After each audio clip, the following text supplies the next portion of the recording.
ഒടുവിലതായന്റെ അസ്ഥിയിൽ നിന്നുള്ള അസ്ഥിയും മാംസത്തിൽ നിന്നുള്ള മാംസവും നരനിൽ നിന്ന് എടുക്കപ്പെട്ടതുകൊണ്ട് നാരി എന്ന് വിളിക്കപ്പെടും. അതിനാൽ പുരുഷൻ മാതാപിതാക്കളെ വിട്ട് ഭാര്യയോട് ചേരും, അവർ ഒറ്റ ശരീരമായി തീരും. പുരുഷനും അവന്റെ ഭാര്യയും നഗ്നരായിരുന്നു, എങ്കിലും അവർക്ക് ലജ്ജ തോന്നിയിരുന്നില്ല. ഉൽപ്പത്തി പുസ്തകത്തിന്റെ 2-ാം അധ്യായത്തിലാണ് ലോകത്തിലെ ഒന്നാമത്തെ കുടുംബത്തെ നമ്മൾ കാണുക. ദൈവമായ കർത്താവ് മനുഷ്യനെ ഗാഢനിദ്രയിലാഴ്ത്തി എന്നാ പറയുക. എല്ലാ സൃഷ്ടികർമ്മവും കഴിഞ്ഞ് ദൈവം പറഞ്ഞു കൊള്ളാം, നന്നായിരിക്കുന്നു, നന്നായിരിക്കുന്നു, വളരെ നന്നായിരിക്കുന്നു. പക്ഷെ ഒരു സൃഷ്ടികർമ്മം കഴിഞ്ഞ് ദൈവം പോലും പറഞ്ഞു ഛേ നന്നല്ല. എന്താ നന്നല്ലാത്തത്? പുരുഷൻ ഏകനായിരിക്കുന്നത് നന്നല്ല. ആണാണോ ഒരു പെണ്ണ് കൂട്ട് വേണം, പെണ്ണാണോ ഒരാണ് കൂട്ട് വേണം, ദൈവ നിശ്ചയം. ആണായി പിറന്നവർക്കെല്ലാം ദൈവം പെണ്ണിനെ വെച്ചിരിക്കുന്നു, പെണ്ണായി പിറന്നവർക്കെല്ലാം ദൈവം ആണിനെ വെച്ചിരിക്കുന്നു. അത് ദൈവ നിശ്ചയമാണ്. അപ്പൊ ഇവിടെ പുരുഷൻ ഏകനായിരുന്നപ്പോൾ ദൈവമായ കർത്താവ് എന്ത് ചെയ്തു? അവനെ ഗാഢനിദ്രയിലാഴ്ത്തി. ബൈബിളിൽ ഒരിക്കൽ മാത്രം പറഞ്ഞിരിക്കുന്ന വാക്ക് ഗാഢനിദ്ര.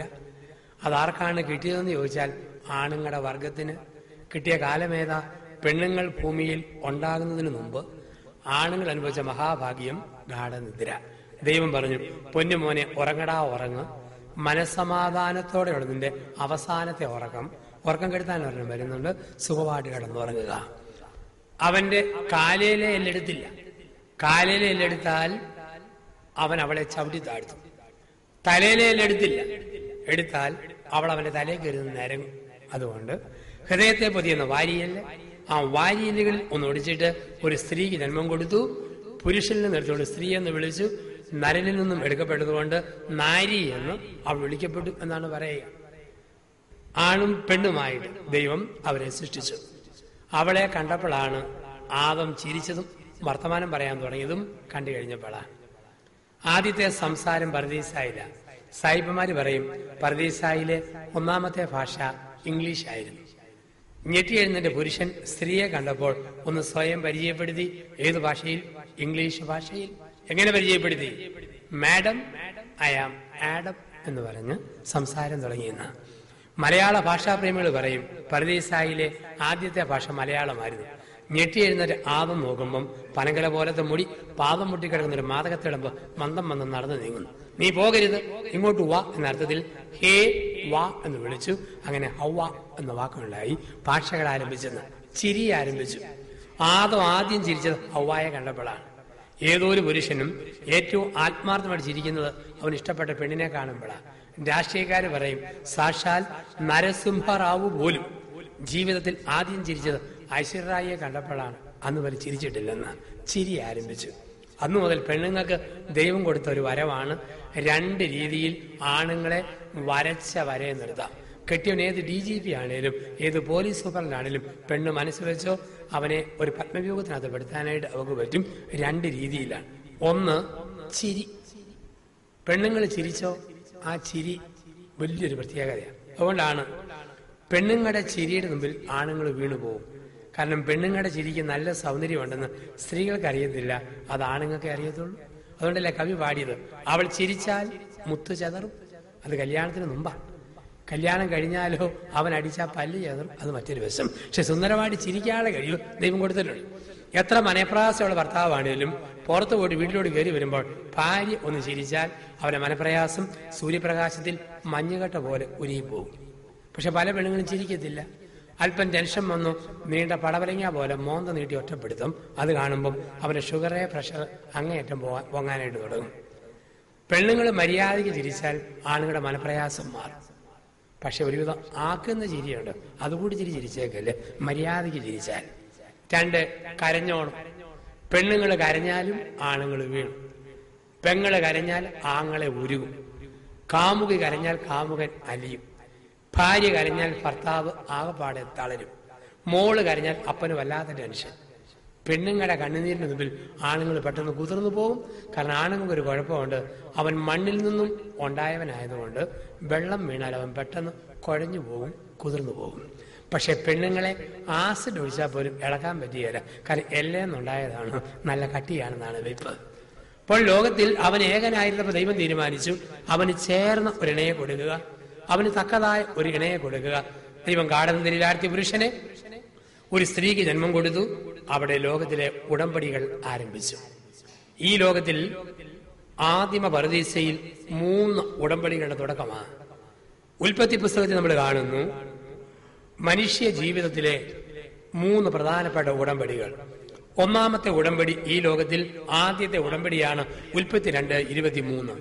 ആദ്യ പുരുഷൻ ആദ്യ സ്ത്രീയോട് പറഞ്ഞു, മോളെ നീ എന്റെ അസ്ഥിയുടെ അസ്ഥിയും മാംസത്തിന്റെ മാംസവുമാ. ഈ ഭൂമിയിലെ ഒന്നാമത്തെ ഉടമ്പടി ദാമ്പത്യത്തിന്റെ ഉടമ്പടിയാണ്. രണ്ടാമത്തെ ഉടമ്പടി ഉൽപ്പത്തി 8 ദൈവവും നോഹയും തമ്മിൽ. ഇനിമേൽ ജലപ്രളയത്തിലൂടെ ഭൂമുഖത്തെ ഞാൻ നശിപ്പിക്കില്ലെന്ന് അറിയുവാൻ വാനവിധാനത്തിൽ ഒരു മഴവില്ല. ദൈവവും നോഹയും തമ്മിലുള്ള ഉടമ്പടി. മൂന്നാമത്തെ ഉടമ്പടി ഉൽപ്പത്തി 12 ദൈവവും അബ്രഹാമും തമ്മിൽ. അബ്രഹാമേ, നീ എന്നെ അനുസരിച്ചാൽ നിന്നെ ഞാൻ അനുഗ്രഹിക്കും. അപ്പൊ ഒന്നാമത്തെ ഉടമ്പടി വിവാഹത്തിന്റെ ഉടമ്പടിയാണ്. ഇപ്പൊ അവിടെ പറയുന്ന വാക്കെന്താ? നീ എന്റെ അസ്ഥിയുടെ അസ്ഥി മാംസത്തിന്റെ മാംസം എന്ന് പറഞ്ഞാൽ അതിന്റെ അർത്ഥം എന്താ? ഞാൻ ഇനി ബാക്കിയില്ല, എന്റെ അസ്ഥിയും പോയി മാംസവും പോയി, പിന്നെ ഞാൻ എന്നതാ ബാക്കി? മോളെ, നീ ഞാൻ തന്നെയാണ്, ഞാൻ നീ തന്നെയാണ്, നമ്മൾ ഒന്നാണ്. അസ്ഥിയുടെ അസ്ഥി മാംസത്തിന്റെ മാംസം എന്ന് പറഞ്ഞു കഴിഞ്ഞാൽ ഭർത്താവ് അസ്ഥിയാണ്, ഭാര്യ മാംസമാണ്.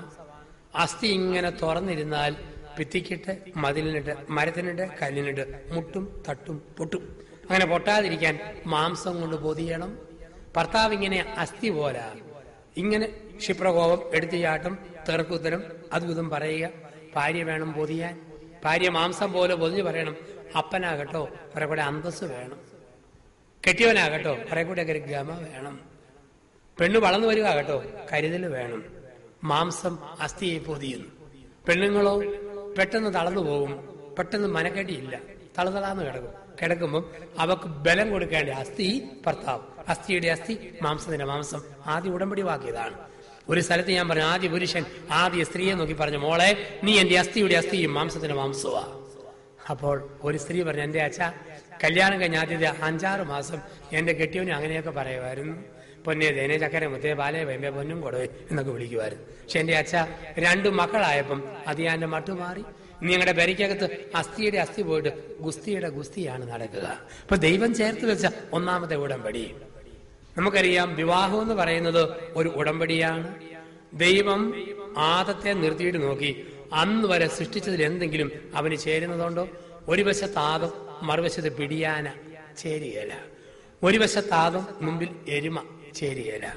ഒരിടത്താദം, അപ്പുറത്ത് പശു ചേരുകയില്ല. ദൈവത്തിന് മനസ്സിലായി, തേങ്ങാമുറിയും അടയ്ക്കാമുറിയും കൂടെ ചേരുകയില്ല, തങ്കച്ചനും തങ്കമ്മയും കൂടെ ശരിക്കും ചേരും.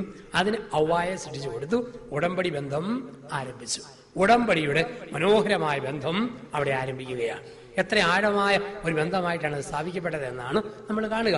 വളരെ മനോഹരമായ ഒരു ദാമ്പത്യ ബന്ധത്തിന് അവിടെ തുടക്കം കുറിച്ചു. നമുക്കറിയാം, ഒരു ഉടമ്പടിയാകണമെങ്കിൽ അതിൽ 4 കാര്യങ്ങൾ വേണം.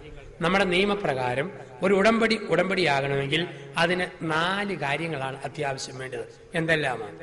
1 നൽകൽ, 2 സ്വീകരിക്കൽ, 3 നിയമസാധുത, 4 പരസ്പരം പ്രയോജനകരം. ഇത് 4 ഉണ്ടെങ്കിലേ ഒരു നിയമമായിട്ട് മാറും. നൽകൽ, സ്വീകരിക്കൽ, നിയമസാധുത, പരസ്പരം പ്രയോജനകരം. വിവാഹം ഉടമ്പടിയാണ്. ഇതിൽ 4 ഉണ്ട്. ഭർത്താവ് സ്വയം ഭാര്യയ്ക്ക് നൽകുന്നു, ഭാര്യ സ്വയം ഭർത്താവിന് നൽകുന്നു. ഭർത്താവ് ഭാര്യയെ സ്വീകരിക്കുന്നു, ഭാര്യ ഭർത്താവിനെ സ്വീകരിക്കുന്നു. അംഗീകരിക്കപ്പെട്ട വിവാഹത്തിന് നിയമസാധുത, പരസ്പരം പ്രയോജനകരം. കുഞ്ഞുങ്ങള്, വീട്, കുടുംബം ഒന്നിച്ചൊരു ഭവനം പണിയുന്നു. അപ്പോൾ ഇത് ഉടമ്പടി തന്നെയാണ്. ഉടമ്പടി സ്ഥാപിക്കുമ്പോൾ ചില ഉറപ്പ് ആവശ്യമാണ്. അതുകൊണ്ടല്ലേ യോഹന്നാന്റെ സുവിശേഷം 21-ാം അധ്യായത്തിൽ ശിരസായ മിശിഹ തന്റെ മണവാട്ടിയായ സഭയെ പത്രോസിനെ ഏൽപ്പിക്കുന്ന ഭാഗമുണ്ട്. 3 പ്രാവശ്യം ചോദിച്ചുറപ്പിച്ചിട്ടാണ് പത്രോസിനെ തന്റെ സഭയെ ഏൽപ്പിക്കുക. 3 പ്രാവശ്യം ചോദിച്ചുറപ്പിച്ചു. ആദ്യത്തെ ചോദ്യം ഇതാണ്, പത്രോസെ നീ ഇവരൊക്കെ അധികമായി സ്നേഹിക്കുന്നു? ഉപകർത്താവ് വീണ്ടും ചോദിച്ചു. എന്നിട്ടാണ് സഭയെ ഏൽപ്പിച്ചത്. ഇതുപോലെയാണ് വിവാഹം. ഒരു സ്ത്രീയെ പുരുഷനെ ഏൽപ്പിക്കുമ്പോൾ, ഒരു പുരുഷനെ സ്ത്രീയുടെ കയ്യിൽ ഏൽപ്പിക്കുമ്പോൾ 3 പ്രാവശ്യം ചോദിച്ചുറപ്പിച്ചില്ലേ? ആദ്യത്തെ ചോദ്യം എന്നായിരുന്നു? ചെറുക്കനെ കണ്ടപ്പോൾ, പെണ്ണിനെ കണ്ടപ്പോൾ ഉള്ളിന്റെ ഉള്ളറകളിൽ 1-ാമത്തെ ചോദ്യം, പൊന്നുമോനെ പാപ്പച്ച, ലോകത്ത് ഒരുപാട് പെണ്ണുങ്ങളെ നീ കാണാൻ സാധ്യതയുണ്ട്. എങ്കിലും അതിലൊക്കെ ഉപരിയായിട്ട് ഈ ഉണക്കപ്പാമ്പാട് പോലെ വളഞ്ഞിരിക്കുന്ന ഏലിയാമേ നീ സ്നേഹിക്കുന്നു. ഉപകർത്താവേ. ഏലിയാമേ നീയോ? ഉപകർത്താവേ. അവളും പറഞ്ഞു. ബോധ്യം പോരാ. 3 ആഴ്ച കഴിഞ്ഞു ഒത്തുകല്യാണം. അന്ന് രണ്ടാമത്തെ ചോദ്യം, പാപ്പച്ച പണ്ട് പറഞ്ഞതിന് മാറ്റമുണ്ടോ? ഇല്ല കർത്താവേ. എടി നിനക്ക് മാറ്റമുണ്ടോ? ഇല്ല കർത്താവേ, ഒട്ടുമില്ല. ഇതെല്ലാം കഴിഞ്ഞു കല്യാണത്തിന്റെ അന്ന് 100 പേര് അകമ്പടി, സമൂഹം മുഴുവൻ നോക്കി നിൽക്കുന്നു, അച്ഛന്മാര്, ജനങ്ങള്. അവിടെ വെച്ച് അവസാന ചോദ്യം ചോദിച്ചു. അന്നെന്ന് പറഞ്ഞാൽ കശാപ്പുകാരൻ പോത്തിനെ കൊല്ലാൻ, കുശിനിക്കാരൻ പൊറോട്ട അടിക്കാൻ, ക്യാമറക്കാരൻ അനങ്ങാത്ത പടം, വീഡിയോക്കാരൻ ആടുന്ന പടം, വെളുപ്പിനെ ചൂട്ടും കത്തിച്ച് പെണ്ണിനെ വിളിച്ചുകൊണ്ട് പോകാൻ ബ്യൂട്ടി പാർലറുകാരി. ഇതെല്ലാം കഴിഞ്ഞ് അന്ന് ചോദിക്കുകയാണ്, പൊന്നുമോനെ പാപ്പച്ച, അങ്ങനെയൊക്കെ പറഞ്ഞാലും നീ ഒരുപാട് പെണ്ണുങ്ങൾ ഇനി കാണാൻ പോവുക കല്യാണം കഴിഞ്ഞ്. ഐശ്വര്യ റായ്, സുസ്മിതാ സെൻ, വിശ്വസുന്ദരികള്, താരജോഡികള്, ഈ സീരിയൽ നടിമാര് ഒരുപാട് പേരെ കാണും. അതിലൊക്കെ ഉപരിയായിട്ട് ഈ ഏലിയാമ്മയെ നീ സ്നേഹിക്കുന്നു. കർത്താവേ, മോളെ നീയും കാണും ക്രിക്കറ്റ് താരങ്ങൾ, ഫുട്ബോൾ സ്റ്റാറുകൾ, മിനിമം തുണി കൊടുക്കുന്ന പരസ്യക്കാര് പിള്ളേര്, വലിയ ബോക്സിംഗ് ചാമ്പ്യന്മാര്, ഗുസ്തി വീര്യമുള്ളവര് ഒക്കെ കാണും. ഇതൊക്കെ ഉപരിയായിട്ട് ഈ മെലിഞ്ഞിരിക്കുന്ന പാപ്പച്ചനെ നീ സ്നേഹിക്കുന്നു. കർത്താവെ സ്നേഹിക്കുന്നു. 3 പ്രാവശ്യം ചോദിച്ചു, ഉറപ്പിച്ചു, കവതാശികമായി സ്ഥാപിച്ചു, വിവാഹം. അപ്പോൾ ഓർക്കുക, വിവാഹത്തിന് പള്ളിയിൽ വെച്ച് പാപ്പച്ചൻ പെണ്ണമ്മയുടെ കയ്യിലല്ല പിടിച്ചത്, പിന്നെയോ ഈശോമിശിഹായുടെ കയ്യിലാണ്. പെണ്ണമ്മ പിടിച്ചത് പാപ്പച്ചന്റെ കയ്യിലല്ല, കർത്താവിന്റെ കയ്യിലാണ്. അതുകൊണ്ടല്ലേ നമ്മൾ പറയുക, നമ്മുടെ വികാരിയച്ഛൻ ഇവിടെ വിശുദ്ധ കുർബാന അർപ്പിച്ചിട്ട് വിശുദ്ധ കുർബാന കുസ്തോദിക്കകത്തെടുത്ത് സക്രാരിയിൽ പൂട്ടി സൂക്ഷിക്കുന്നു. അങ്ങനെ പൂട്ടി സൂക്ഷിക്കുമ്പോൾ ബെനഡിക്ട് 16 മാർപ്പാപ്പ ഈ പള്ളി കാണാൻ വരുന്നു. കാരണം ഒരു പള്ളിയുടെ മുമ്പിൽ 3 കുരിശുപള്ളിയുള്ള ലോകത്തിലെ ഏക സ്ഥലമാണിത്. അപ്പൊ ഇത് കാണാൻ വേണ്ടി വരിക. അപ്പൊ അങ്ങനെ വന്നിട്ട് ബെനഡിക്ട് 16 മാർപ്പാപ്പ വന്നിട്ട് ഇതെല്ലാം കണ്ടു.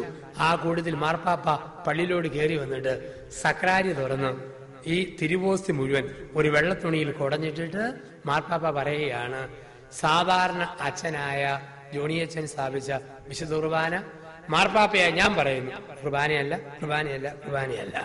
ബെനഡിക്ട് 16 മാർപ്പാപ്പ 101 പ്രാവശ്യം പറഞ്ഞാലും ഈ കുർബാന അല്ലാതാക്കാൻ പറ്റിയല്ല, ഒരിക്കൽ സ്ഥാപിക്കപ്പെടുന്നു. ഇതുപോലെ നിയമസാധുതയോട് ഒരിക്കൽ വഞ്ചനയല്ലാതെ ആത്മാർത്ഥതയോടെ സ്ഥാപിച്ച വിവാഹമെന്ന കൂദാശ ഒരു കുടുംബ കോടതിക്കും ഒരു സഭാ കോടതിക്കും കൂദാശ അല്ലാതാക്കാൻ പറ്റിയല്ല. നിയമപരമായിട്ട് മാറി താമസിച്ചോ പിരിഞ്ഞോ എന്നൊക്കെ പറയാം, പക്ഷെ തമ്പുരാന് മുമ്പിൽ രണ്ടാക്കാൻ പറ്റില്ല. കാരണം ദൈവം യോജിപ്പിച്ചത് മനുഷ്യനെ വേർപെടുത്താൻ പറ്റില്ല. കൗദാശികമായിട്ട് ആ ഒരു ചിന്ത നമ്മുടെ മനസ്സിലേക്ക് നമ്മൾ കൊണ്ടുവരികയാണ്. ഇപ്പം ദൈവം ഒരുമിപ്പിച്ച് ചേർത്തു. ഇനി വെള്ളപ്പാണ്ട് പിടിച്ചാലും വസൂരിക്കുത്ത് വീണാലും തളർന്നു പോയാലും ഭ്രാന്ത് പിടിച്ചാലും കുടിയനാണേലും മയക്കുമരുന്ന് അടിമയായി പോയാലും ഒരിക്കൽ സ്വീകരിച്ചോ പിന്നെ ഉപേക്ഷിക്കാൻ പറ്റില്ല.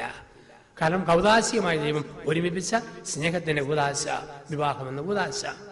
അപ്പൊ അങ്ങനെയുള്ള വിവാഹമെന്ന് പറയുന്ന ആ ജീവിതാന്തസ്സിലൂടെയൊക്കെ കടന്നു പോകുമ്പോൾ ഓർമ്മിക്കുക, എന്താണ് വിവാഹം എന്നുള്ളത്. വിവാഹത്തെക്കുറിച്ചുള്ള ചിന്തകളിലൂടെ കടന്നു പോകുമ്പോൾ നമ്മുടെ മനസ്സിലേക്ക് കടന്നു വരേണ്ട ചിന്ത എഫേസ്യസ് ലേഖനം 5-ാം അധ്യായത്തിൽ 22 മുതലുള്ള വാക്യങ്ങളിൽ പറയുന്നു, പുരുഷൻ മാതാപിതാക്കളെ വിട്ട് ഭാര്യയോട് ചേരും, സ്ത്രീ മാതാപിതാക്കളെ വിട്ട് ഭർത്താവിനോട് ചേരും. വിട്ടേച്ചു പോകുന്ന ഏക ജീവിതം കല്യാണം. ഞങ്ങൾ വീട്ടിൽ 2 മക്കളെ ഉള്ളൂ, ഞാനും എന്റെ ചേട്ടൻ പെണ്ണ് കെട്ടിയ ആള്, ഞാൻ കല്യാണം കഴിക്കാത്ത ആള്. ചേട്ടൻ കല്യാണം കഴിച്ചപ്പോൾ മാതാപിതാക്കളെ വിട്ടു, ഭാര്യയോട് ചേർന്നു. ഞാൻ ലോകത്ത് എവിടെ പോയാലും ഞാൻ ഇതുവരെ അവരെ വിട്ടിട്ടില്ല. എന്റെ ഉള്ളിൽ അവരുണ്ട്. കാരണം അവരെക്കാൾ കൂടിയവരാരും എന്റെ ജീവിതത്തിലേക്ക് കടന്നു വന്നിട്ടില്ല. ഈ വിട്ടേച്ച് പോകുന്നതുകൊണ്ട് ആണുങ്ങൾ കെട്ടുമ്പം വിറയ്ക്കുന്ന കാണാം, പെണ്ണുങ്ങളെ കെട്ടിക്കുമ്പം വേർക്കുന്ന കാണാം. വിട്ടേച്ചുള്ള പോക്ക്. പട്ടാളക്കാരനാണേ പോലും തോക്ക് പിടിക്കുമ്പം വിറയ്ക്കാത്ത കൈ, താലി പിടിക്കുമ്പം വിറയ്ക്കുന്ന കാണാം. കാരണം പട്ടാളക്കാരന് പോലും അറിയാം 2ാം ലോകമഹായുദ്ധം സഹിക്കാം. ഇന്നു മുതൽ തുടങ്ങാൻ പോകുന്ന ഈ 3ാം ലോകമഹായുദ്ധം അവന്റെ ശക്തിക്കപ്പുറം. കുറെ നാളുകൾക്ക് മുമ്പ് എന്റെ സുഹൃത്തായ കണക്കധ്യാപകനെ ഞാൻ കെട്ടിച്ചു. അവൻ കെട്ടിയത് ഇംഗ്ലീഷ് പഠിപ്പിക്കുന്ന ടീച്ചറെയാണ്. ചൂരൽ വടി കുലുക്കി വരവച്ച് പിള്ളേരെ അടിച്ചു പഠിപ്പിക്കുന്ന സാറ്. ഞാൻ നോക്കുമ്പം ചൂരലിന്റെ നാരിന്റെ പകുതിയുടെ പകുതി കട്ടിയിലാക്കി ചീപ്പുനൂലിൽ കെട്ടുതാലി ഓർത്ത് ഇവിടെ പെടലിയുടെ പുറകെ കെട്ടുമ്പം അവന്റെ കൈ ഇങ്ങനെ കെലികലാന്ന് വിറയ്ക്കുന്നു. അവസാനം ചിത്രശലഭം തേൻ കുടിക്കാൻ വേണ്ടി പൂവിന്റെ മണ്ടയിൽ പറക്കുന്ന പോലെ കൈ തെന്നി പോകുന്നു. കഷ്ടപ്പെട്ട് കെട്ടി ഒപ്പിച്ച് ഇവൻ യാത്രയായി. പിറ്റേ തിങ്കളാഴ്ച ഇവനും ഭാര്യയും കൂടെ ഒരു കേക്കും കൊണ്ട് എന്നെ കാണാൻ വന്നു. ഞാൻ മുറി കയറ്റി കേക്ക് ആശീർവദിച്ച് മുറിച്ച് പ്രാർത്ഥിച്ച് 2 ചെറിയ കഷ്ണം അവർക്കും കൊടുത്തു. തമ്മിൽ മുഴുത്ത കഷ്ണം ഞാനും എടുത്തു. ബാക്കി അലമാരി വെച്ച് കൂട്ടി. ഇവരിറങ്ങി പോകുമ്പോൾ രണ്ടുപേരും നെറ്റിയെ കുരിശ് വരച്ചു. ഇവന്റെ തോളെ തേടി ഞാൻ പറഞ്ഞു, എടാ പേടിത്തൊണ്ടാ കണക്കത്തിയാവുക, എന്നാ വിറയാടാ വിറച്ചത്. സ്വന്തമായിട്ടൊരു പെണ്ണിനെ കിട്ടുമ്പം കുറെ കൂടെ ധൈര്യമല്ലേ വരേണ്ടത്. അവൻ പറഞ്ഞു, ആഹാ അച്ഛാ അത് വിറയാണെന്നാണോ അച്ഛൻ ഓർത്തെ? ഞാൻ പറഞ്ഞു, കൈ കിടന്നിങ്ങനെ തുള്ളുന്ന വിറയല്ലാതെ വേറെ വല്ലതുമാണ്. പറഞ്ഞു, പൊന്നച്ചാ അത് വിറച്ചതല്ല, പിള്ളകളിയാണോ? സഭയിലെ ഗൗരവമുള്ള ഒരു കൂദാശയുടെ സ്വീകരണമല്ലേ, വിറച്ചതല്ല അച്ഛാ. പിന്നെയോ പരിശുദ്ധാത്മാവിന്റെ ആഗമനമാണ്. ഇപ്പം പുരുഷൻ മാതാപിതാക്കളെ വിട്ട് ഭാര്യയോട് ചേരും, സ്ത്രീ മാതാപിതാക്കളെ വിട്ട് ഭർത്താവിനോട് ചേരും. വിട്ടേച്ചു പോകുന്ന ലോകത്തിലെ ഒരു ജീവിതക്രമമാ ദാമ്പത്യം എന്ന് പറയുക. അപ്പൊ അവിടെയുള്ള ആ ക്രമത്തിൽ മനസ്സിലേക്ക് കൊണ്ടുവരേണ്ട ചിന്ത, ഇന്ന് നമ്മുടെ ഇടയിൽ പല കൂട്ടം കുടുംബങ്ങളുണ്ട്. അതിലേതിൽ പെടും നമ്മുടെ വീടെന്ന് ഒന്ന് ചിന്തിക്കുക. ഇന്ന് ക്രൈസ്തവ സമൂഹത്തിൽ കേരളത്തിൽ 10 കൂട്ടം കുടുംബങ്ങളുണ്ട്. 8 എണ്ണം തെറ്റായ കുടുംബങ്ങൾ, 2 എണ്ണം ശരിയായ കുടുംബങ്ങൾ. നമ്മുടെ കുടുംബങ്ങൾ പലപ്പോഴും ഈ തെറ്റിന്റെ പട്ടികയിൽപ്പെട്ട 8ൽ പെടും. ഒരു വാർഷിക ധ്യാനം എന്നൊക്കെ പറയുന്നത്, നമ്മുടെ ധ്യാന ചിന്ത എന്നൊക്കെ പറയുന്നത് തെറ്റിൽപ്പെട്ട കുടുംബത്തെ ശരിയുടെ ദിശയിലേക്ക് തിരിച്ചുവിടാനുള്ള ഒരു വെല്ലുവിളിയാണ്. ഏതെല്ലാം നമ്മുടെ കുടുംബങ്ങൾ? 1, കുടുംബം ഒരു ബാർ ഹോട്ടൽ, ഒരു മദ്യഷാപ്പ്. എലിക്കുളത്തും പരിസരത്തും ഒക്കെയുള്ള നമ്മുടെ ചില കുടുംബങ്ങളൊക്കെ ബാർ ഹോട്ടലുകളാണ്. ബാർ ഹോട്ടൽ എന്ന് പറഞ്ഞാൽ എന്തിനും ഏതിനും ലഹരി വിളമ്പുക. ഒരു കെട്ടിടം എന്തിനു വേണ്ടി ഉപയോഗിക്കുന്നോ അതനുസരിച്ച് അതിന്റെ പേര് മാറും. നമുക്കറിയാമല്ലോ, ഓരോന്നിന്റെയും പേര് മാറുന്നത് സ്ഥലം വെച്ചാൽ. രോമം തലയിലുണ്ടായാൽ അത് മുടി, രോമം കണ്ണിന്റെ മുകളിൽ വന്നാൽ അത് പുരികം, ചുണ്ടിന് മുകളിൽ വന്നാൽ മീശ, താഴോട്ട് വന്നാൽ ദീക്ഷ. ഒരേ സാധനം തന്നെ പല പേരിൽ അറിയപ്പെടും. ഒരു തുണി അൾത്താരയിൽ വിരിച്ചാൽ അൾത്താര വിരി, കലം വാങ്ങാൻ പിടിച്ചാൽ കരിയില തുണി, ഉടുത്താൽ മുണ്ട്, കട്ടനായിട്ടിട്ടാൽ അത് കട്ടനായിട്ട് പറയും, അത് വിളക്കിന് തിരിയാക്കിയാൽ അത് തിരി എന്ന് പറയും. ഒരേ തുണി പല പേരിൽ അറിയപ്പെടും. ഇത് പള്ളി. ഈ പള്ളി മാറ്റിയിട്ട് അൾത്താര മാറ്റിയിട്ട് പിള്ളേരെ പഠിപ്പിച്ചാൽ ഇത് ഒരു സ്കൂള്. ഇവിടെ ഓട്ടോറിക്ഷയും ടാക്സിയും ഇവിടെ വന്ന് പാർക്ക് ചെയ്താൽ ഇത് ടാക്സി സ്റ്റാൻഡ്. ഇവിടെ മീൻ വിറ്റാൽ ഇത് മീൻകടയാണ്, ഇറച്ചി വിറ്റാൽ ഇറച്ചിക്കടയാണ്, കള്ളു വിറ്റാൽ ഇത് കള്ളു ഷാപ്പാണ്, ദേഹം വിറ്റാൽ ഇത് വ്യഭിചാരശാലയാണ്, കുർബാന അർപ്പിച്ചാൽ ഇത് പള്ളിയാണ്. വീടും അതുപോലെ എങ്ങനെ ഉപയോഗിക്കുന്നോ അതുപോലെ വീടിന്റെ പേര് മാറാനായിട്ട് തുടങ്ങും. വീടിന്റെ പേര് മാറും. നമ്മൾ ഉപയോഗിക്കുന്ന ക്രമം അനുസരിച്ച് വീടിന്റെ പേര് മാറും. മദ്യഷാപ്പ്, മാമോദീസ വന്നാലും, ആതിർവാന സ്വീകരണം വന്നാലും, പെരുന്നാൾ വന്നാലും, ക്രിസ്മസ് വന്നാലും, ഈസ്റ്റർ വന്നാലും ലഹരി വിളമ്പുന്ന ഒരു വീടാണെങ്കിൽ നമ്മുടെ വീട് ബാർ ഹോട്ടലാണ്. ആ വീടിനെ കുറിച്ച് വചനം പറയുന്നുണ്ട്. യേശയ്യ 5:11 മുതലുള്ള വാക്യങ്ങൾ. നിന്റെ വീട്ടിലെ വിരുന്ന് മേശയിൽ നീ ലഹരി വിളമ്പിയാൽ വിരുന്നിന്റെ കർത്താവ് നിന്റെ വീടിനോട് വിട പറയും. മദ്യക്കുപ്പികൾ ഉടയുമ്പോൾ കുടുംബങ്ങൾ ഉടയും എന്നൊരു ചിന്ത. നമുക്കറിയാം, ലഹരിയുടെ ബന്ധനത്തിൽ പെട്ടുപോയ ധാരാളം ആളുകളുണ്ട്. എന്തിനും ഏതിനും ന്യായീകരണമുണ്ട്. ചില ക്രിസ്മസിന് കുടിക്കും. എന്താ കുടിച്ചത്? ദൈവം മനുഷ്യനായി പിറന്നതിന്റെ സന്തോഷം. ദുഃഖവെള്ളിയാഴ്ച ദൈവം മരിച്ചതിന്റെ മനപ്രയാസം. ഉയർപ്പ് ഞായറാഴ്ച ഒന്നുകൂടെ പൊങ്ങി വന്നതിന്റെ പരമസന്തോഷം. പെരുന്നാളിന് നാടിന്റെ ഉത്സവം. ഇതൊന്നും അല്ലാത്ത ദിവസം ഒരു മനുഷ്യൻ കുടിച്ചേച്ചു പോകും. പൊന്നു ചേട്ടാ, എന്നാത്തിനെ ഇന്ന് കുടിച്ചത്? അയാളുടെ മറുപടി, എന്റെ കൊച്ച് മുലകുടി നിർത്തി എന്റെ ഓർമ്മയ്ക്ക് ഞാൻ കുപ്പികുടി ഇന്ന് ആരംഭിച്ചതാ. എന്തിനും അതിന് ന്യായീകരണമുണ്ട്. എവിടെ ചെന്നാലും പരസ്യത്തിന്റെ കാലമല്ലേ. എന്താണ് പരസ്യം? രാധാസിട്ട് പതയ്ക്കൂ, മീരാ ജാസ്മിനെ പോലെയാവും. ബൂസ്റ്റ് കലക്കി കുടിക്കൂ, ടെണ്ടുൽക്കറെ പോലെ ഊർജം ഉണ്ടാക്കിയെടുക്കൂ. പഴം പറിച്ചു തിന്നു, ദൈവത്തെ പോലെ ആകൂ. ഒന്നാമത്തെ പരസ്യം പിശാചാണ് ആരംഭിച്ചത്, പർദീസയിലാണ്. 2 സാരി മേടിക്കും, ഒരു ബ്ലൗസിന്റെ കൈ ഫ്രീ ആയിട്ട് നേടും. 3 സൂചി മേടിച്ചാൽ ഒരു കുത്തു ഫ്രീ. എന്തെല്ലാം ഫ്രീ ആയെന്ന്. വെളിച്ചെണ്ണ മേടിച്ചാൽ ഷാംപൂ ഫ്രീ. കോൾഗേറ്റ് മേടിച്ചാൽ ടങ് ക്ലീനർ ഫ്രീ. ബാർ ഹോട്ടലിലും പരസ്യമുണ്ട്. 2 പെഗ് എടുത്താൽ ഒരു മഗ് ഫ്രീ. 2 മഗ് എടുത്താൽ ഒരു ജഗ് ഫ്രീ. 2 ജഗ് എടുത്താൽ ഒരു ഹാഫ് ഫ്രീ. 2 ഹാഫ് എടുത്താൽ ഒരു ഫുള്ള് ഫ്രീ. 2 ഫുള്ള് എടുത്താൽ ഒരു പെട്ടി ഫ്രീ. അത് ചേർത്തെടുത്താൽ റീത്ത് ഫ്രീ. എന്തെല്ലാം പരസ്യമാണ്. ഇന്ന് പരസ്യത്തിന്റെ ലോകത്താ കുടുംബം ഒരു ബാർ ഹോട്ടൽ. ഒരു മനുഷ്യന് ഭയങ്കര കൂടിയൻ.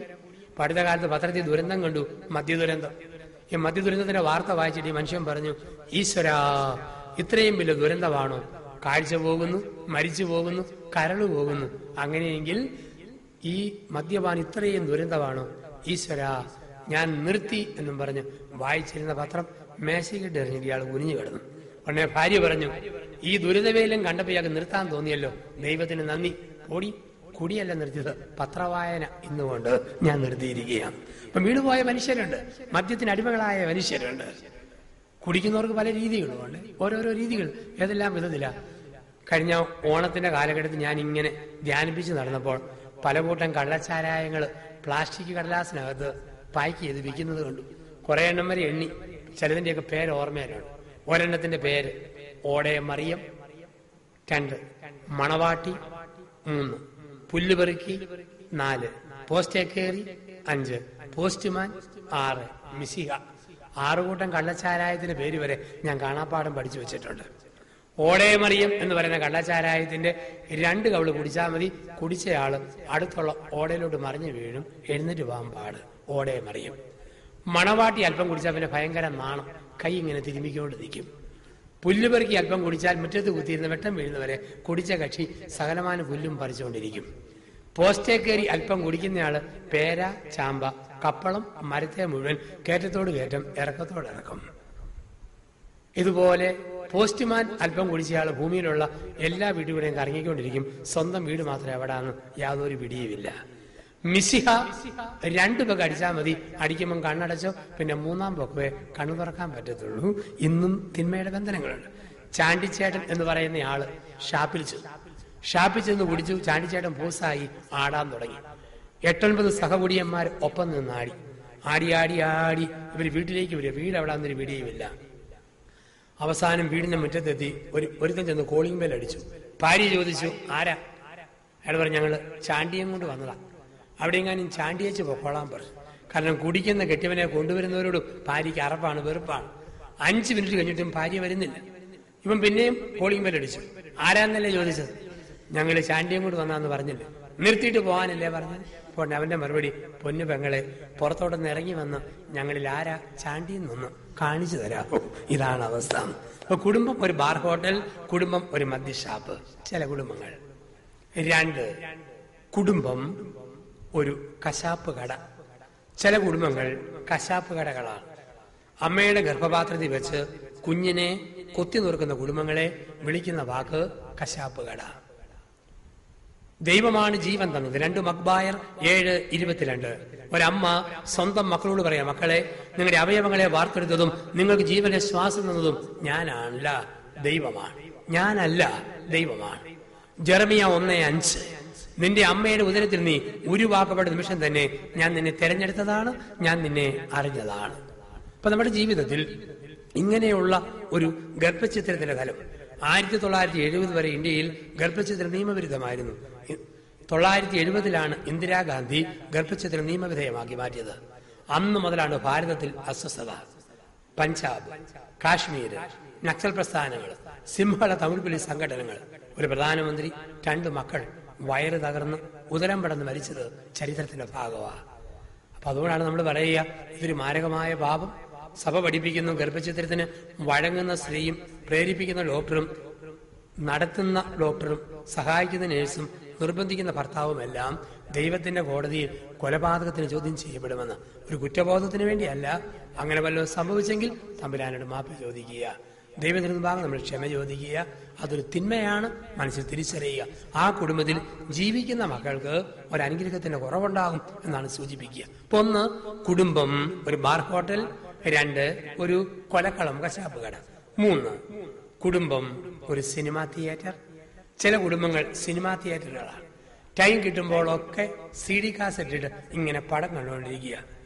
ചില പെണ്ണുങ്ങളെ കാണാം, വൈകിട്ട് 5:30 കുളിച്ച് തോർത്തി 1-ാം ദിനം തുണി കൊടുത്ത് പൊട്ടും കുത്തി തലമുടി ഇങ്ങനെ കാച്ചിക്കാൻ പൊടിക്കുന്നത് പോലെ പൊക്കി കെട്ടി അതിൽ തേള്, ഞണ്ട്, പഴുതാര, ആമ, ആപ്പ്, പൂള്, വെറുവുള്ളി ഇതെല്ലാം കൂടെ കുത്തി കയറ്റിയിട്ട് ചെണ്ടയടിക്കാരന്റെ കൂട്ട് നെഞ്ചിന് കുറുകെ ഒരു ടർക്കി ടൗരി ഇട്ടുകൊണ്ട് ഒരു ഇരിപ്പുണ്ട്. കാരണം 6 മണി മുതൽ ഒരുപാട് കണ്ണുനീര് വീണ് കുതിരാനുള്ള നെഞ്ചാണിത്. ഏഷ്യാനെറ്റ് കണ്ണുനീര്, കൈരളി കണ്ണുനീര്, സൂര്യ കണ്ണുനീര്, ഒത്തിരി കണ്ണുനീര്. ഒരു മനുഷ്യൻ പറഞ്ഞു, എന്റെ അച്ഛ, എന്റെ ഭാര്യ TV കാണാൻ വരുന്നത് വടക്കൻ വീരഗാഥയിലെ പോലെ തുണി കൊടുത്തുകൊണ്ടാണ്. ടർക്കി ടൗര് നെഞ്ചിന് ചെയ്ത് കയറ്റി കൊടുത്ത് ദേഹത്ത് മുഴുവൻ സോപ്പും തേച്ച് അവള് വന്ന് TV കാണാനിരിക്കും. ഞാൻ ചോദിച്ചു, അതെന്നാ ചേട്ടാന്ന് ചോദിച്ചു. പരസ്യം വരുമ്പോൾ വെള്ളമൊഴിക്കാൻ പോയാൽ മതിയല്ലോ, അത്രയും സമയം ലാഭിക്കാൻ വേണ്ടിയിട്ടാണ്. കുടുംബം ഒരു സിനിമാ തിയേറ്റർ. ഒരിക്കലും ഒരു പള്ളിയിൽ ധ്യാനിപ്പിച്ചപ്പോൾ ഒരു കൊച്ചു കുട്ടിയോട് ഞാൻ ചോദിച്ചു, മോനെ നിങ്ങളുടെ വീട്ടിലെ സന്ധ്യാപ്രാർത്ഥന എങ്ങനെയാ? അവൻ പറഞ്ഞ, അച്ഛാ ഞങ്ങളുടെ വീട്ടിലെ പ്രാർത്ഥന ഒരു പ്രത്യേക രീതിയിലാണ്. ഞാൻ വെച്ചാൽ എങ്ങനെ? അവൻ പറഞ്ഞ, അച്ഛാ ഞങ്ങളുടെ വീട്ടിലെ പ്രാർത്ഥന ഞങ്ങൾ കൊന്ത ചെല്ലുമ്പം രഹസ്യം പരസ്യം, പരസ്യം രഹസ്യം, രഹസ്യം പരസ്യം, പരസ്യം രഹസ്യം, ഞങ്ങൾ അങ്ങനെ ചെല്ലുക. അതെന്നാടാ? TV പരസ്യം വരുമ്പം കൊന്തയുടെ രഹസ്യം ചെല്ലും, പിന്നെ ഞങ്ങൾ ഇങ്ങനെ സീരിയൽ കാണും, അടുത്ത പരസ്യത്തിന് പിന്നത്തെ രഹസ്യം, അങ്ങനെ രഹസ്യം പരസ്യം, പരസ്യം രഹസ്യം, അങ്ങനെ ചെല്ലി ചെല്ലി പോവുക. വീട് ഒരു സിനിമാ തിയേറ്ററാണ്. 4 കുടുംബം ഒരു ബ്യൂട്ടി പാർലർ. ചില കുടുംബങ്ങൾ ബ്യൂട്ടി പാർലറുകളാണ്.